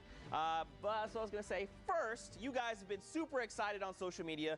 You know we love interacting with you. Let's take a look at all the exciting things you guys have been posting about. Of course, so many people qualifying, many excited about it. Oh, yeah. Boom. An aspect. Zero ping. Let's go, baby. Zero ping, OP. Zero ping, boys. I heard that lets you take walls easier. Yes, indeed, apparently. There you go. This is my favorite one right here, just MQ. This is unreal. Thank you guys for believing for everything. All you need is to believe in yourself. Love you guys. Just subscribe to my YouTube right there. It's like going into a nice little emotional message and then slides the plug in. He must Courage watch. taught him well. He literally must watch Courage JD all day. Listen, there you go. Gotta know how to plug. Simple as that. Don't. All right, ladies and gentlemen, Fortnite fans across the globe, we know what you're waiting for, and that is the NA West results. Who will be the 2 players that have punched their tickets and will be joining us in the World Cup Finals in New York City? You guys ready to find out? Yes, sir. Want to see this? Here we go. Arkham 1X. Now, Pika, of course, is already qualified, so that means Harryans will be coming through. Congratulations to both players. Are you guys surprised? I mean, I feel like we've been seeing Harryans literally all day. Not surprised at all. I mean, Arkham and Harryans have been fantastic. Harryans was in that top spot in the semifinal as well. The one thing to note here on the NA West leaderboards, there was a match that launched after the time window. It will end up being invalidated. It did not impact the qualification spots, but the order might change. So if you check the leaderboard out maybe tomorrow and something's a little different, that's why. So just wanted to give you a little heads up in there. But again, congratulations to all of these guys. Such incredible players snagging the final 2 spots. That's it. The solos competition is now set. The pool is there, and I mean, it's gonna be absurd. Man, cannot wait for World Cup Finals. Now, of course, guys, just to give you a refresher as to how the entire day went, let's take a look back. We'll start with Oceania, remind you guys who was qualified. That is Rona Season or Sazman. You know, it's fantastic to see this player come through. So much work, so much has gone into his trip. And now, Courage, he's made it through. He's got himself a ticket. What a relief it must be. Obviously, it's a whole different story when you're in one of those regions where there's one spot. It's something to think about where it's like winning the lottery. You have to have everything go right, then to not only fight for it, but it's across a window. It's not a sprint, it's a marathon that you need to play through the entire day and do well. Sazman, congratulations. It was great talking with him earlier. You can just tell how excited he is. You got anything? Oh, I thought you were going to say something. All right, moving on along. Asia. Let's take a look and refresh your memory as to who will coming through. That is Moffin XD. Again, similar story in Oceania. Actually, 1 point making the difference there. So Sexy Boy being edged out at the very end by a single point or an elimination. You hate to see it, Sundown, but still awesome. It was so rough for Sexy Boy, too, because he got off to a really good start. And then there was, I think, his middle 5 games. He ended up only getting 3 eliminations and then was like 50-something, 40-something. So he's playing them out. Popped off in his last 3, but it wasn't enough. Best of luck to him in Week 10 in the duos competition because he's played so absurdly well. But even bigger congratulations to Riddles Moffin taking that single qualification spot, the last one coming out of Asia for solos. Now moving on along, we've got Europe. So let's take a look at this and give you guys a fresh reminder. This is, I believe, the first time, Lupo, we've seen the top 8 just being a top 8. Not like several people that have qualified and shifting everything down. A brand new array of players making their way in. But that being said, they're not names necessarily that we haven't seen before. We have multiple players from Lestream qualifying. Finally, one of Courage JD's go-tos every single time. Mongrel right there, smack dab in the middle at 5th. It doesn't surprise me to see who we see on the board. And it doesn't surprise me that we're having big swings in terms of players that are maybe more or less consistent, because as Fortnite develops and changes, you have people that adapt to it very quickly, some that struggle a little bit, but like you have consistent players throughout the entire event. I have to call specifically to Lestream, both those players very, very good, but all the way at the top, and Dreda, we talked about it earlier. 200s, a 600, and then out of nowhere, just smashes his way all the way to the top, first place. Love to see that. He'll do indeed. Now, of course, guys, we're going to move on. Brazil. Monster, you and I got to hang out for that region. Clip Node. I mean, we just saw clip after clip of Clip Node there. And for him to shut out people, I know, like Red Techno Viking, people like Red Snow, the 9Z duo, you know, members of W7M. Yeah, it was Clip Node, this is crazy. huge. And I mean, it's just so painful to see people like Techno Viking just not be able to squeeze through. Even Oli King, who had a great performance yesterday. And then today, just like coming in 6th is also a great performance back to back. So guys, you have to give respect to anyone who's been hitting these top 10 boards. This is not the end of the road for these guys. Also, for Techno Viking, it breaks my heart to say it, but he posted a tweet afterward. There were 3 weeks where Brazil had 1 spot, and there were 2 weeks where Brazil had 2 spots. In the 3 weeks where Brazil only had a single spot, Red Techno Viking was 2nd place every single time. That is the definition of heartbreak right there, to be so close and then so far away. A brilliant effort from him, but again, it's the consistent players we see. And I call Clipnote out, I think it was week 3 or 4. I'm like, hey, he's on here every single time, puts it all together week 9. Well, there you go. Now, of course, guys, we also did have NA East over on deck. We got to see them a little earlier on. Courage, you know, this is the list. Yeah. These more familiar names and even some new ones. Yeah, we saw it went down to the wire already at the top, the 3 players who had already qualified, but Legendian, Relief, I know, you know, to have made it on through. Aspect we spoke to, it shows the dedication. These guys said, hey, we haven't made it here yet. Let's give ourselves the best chance possible. They literally move to a new place just to be together, to be able to get the best practice and the best, you know, performance opportunity to perform well, and Aspect does it. A worthy investment, has now made it on through. Creo sneaks in just at the end, if you remember, came down to the wire. But a very worthy 6 qualifying players here from NA East. Excited to see them. And you know what? I'll never forget Aspect's like opening, because it was the legit start of everything. He popped off like a 20 bomb, which we thought was never possible in the pre-qualifier. And he didn't pull through, but I just knew back then. I was like, dude, Aspect's got something special going on. So good to see him come in the final moment. So big week opener. Great week closer for as far as solos go, and good to see him pull through. Yeah, for sure. Now, guys, of course, we've got to add the names to the wall. So, Lupo, do you just go ahead and do the first one? I was about to say, we'll get the first guy up there. Congratulations to Arkham, another double qualifier in there the last weekend. Do you believe? I don't even know what the point is. Like, wait, hold on. Twitch chat, everyone viewing, send Lupo your energy now. I don't even know why you bothered. It's not going to work, dude. It's not going to work. Whatever, dude. I'm done with this. It just did it.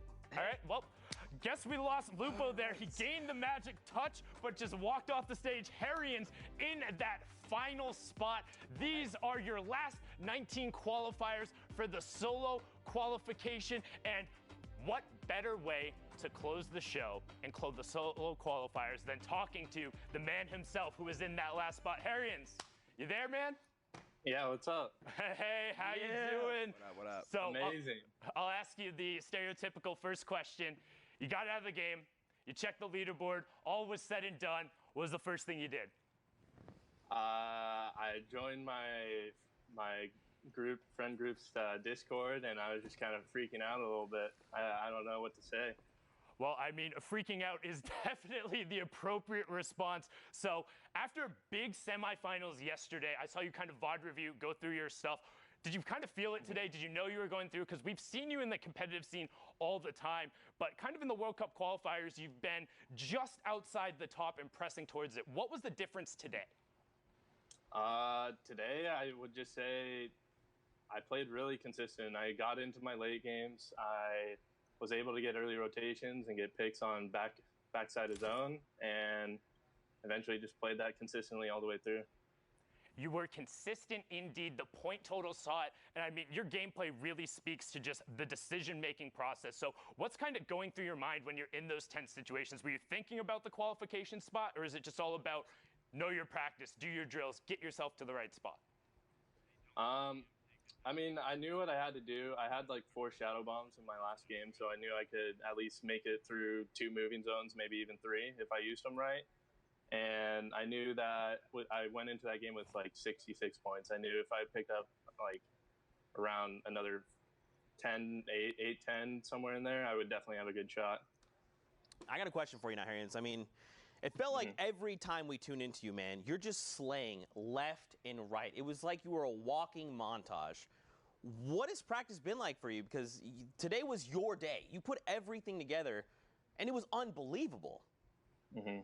Well, these last, the first few weeks, I noticed that the one thing that I was doing well was I was placing well. I was always like top 10 every game. I was getting placement points, and I was like 75% placement points. And I knew I need to start getting kills. So these last few weeks, I've been really just working on box fighting and taking early and mid game fights to get those better or easier kills early game, and then that'll take me into late game with even more loot.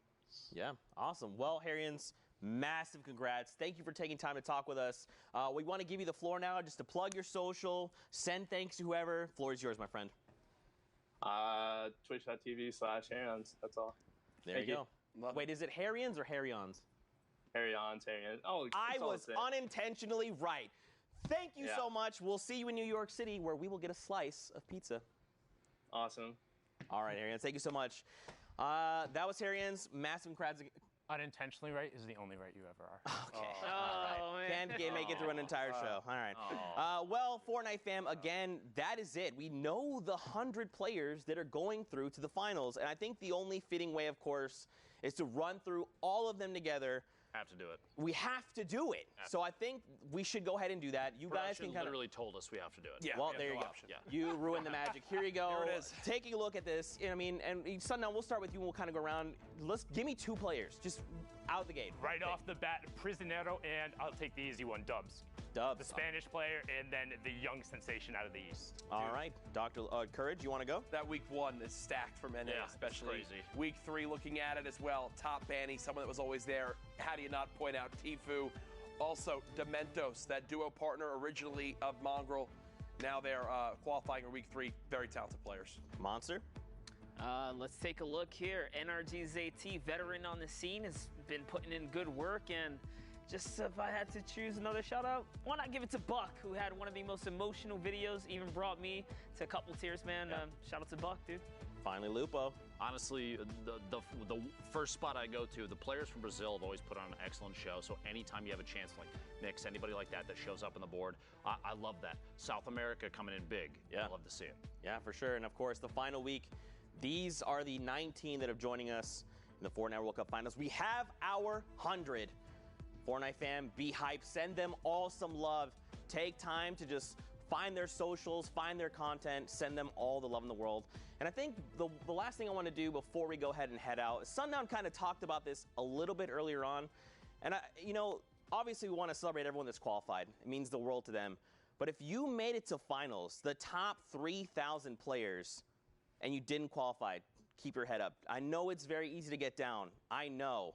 But you made it there for a reason. You're an incredible player, and you deserve to make it to the finals that day. It was absolutely incredible, like we talk about, and Lupo even kind of touched on it as well. It has been a grind. There's one more week left. This was your last shot for the solos, but put all of your focus into that duo competition. Keep your head up, keep the momentum rolling, because you need the confidence, you need the strong mental game, and don't give up. If you want to keep playing, there's always something to play for, whether it's out there in the community, people starting to run their own events, or whatever happens in the future. You can do it if you set your mind to it and if you genuinely want to. That's right. Even though you did not qualify, your journey does not end. Your Fortnite journey begins right now. Now, Fortnite fan, before we say goodbye, don't forget Week 10 has been moved. It is on the 20th and the 21st, and we're back an hour, so make sure to set your calendar and your times, because that is the finals for the duo competition. Gentlemen, thank you guys so much for being here with us, casting games. Fortnite fam, thank you guys for being here with us and enjoying all the Fortnite action, but that's it from us. So, of course, don't forget to thank your bus driver, and we'll see you guys on the battle bus.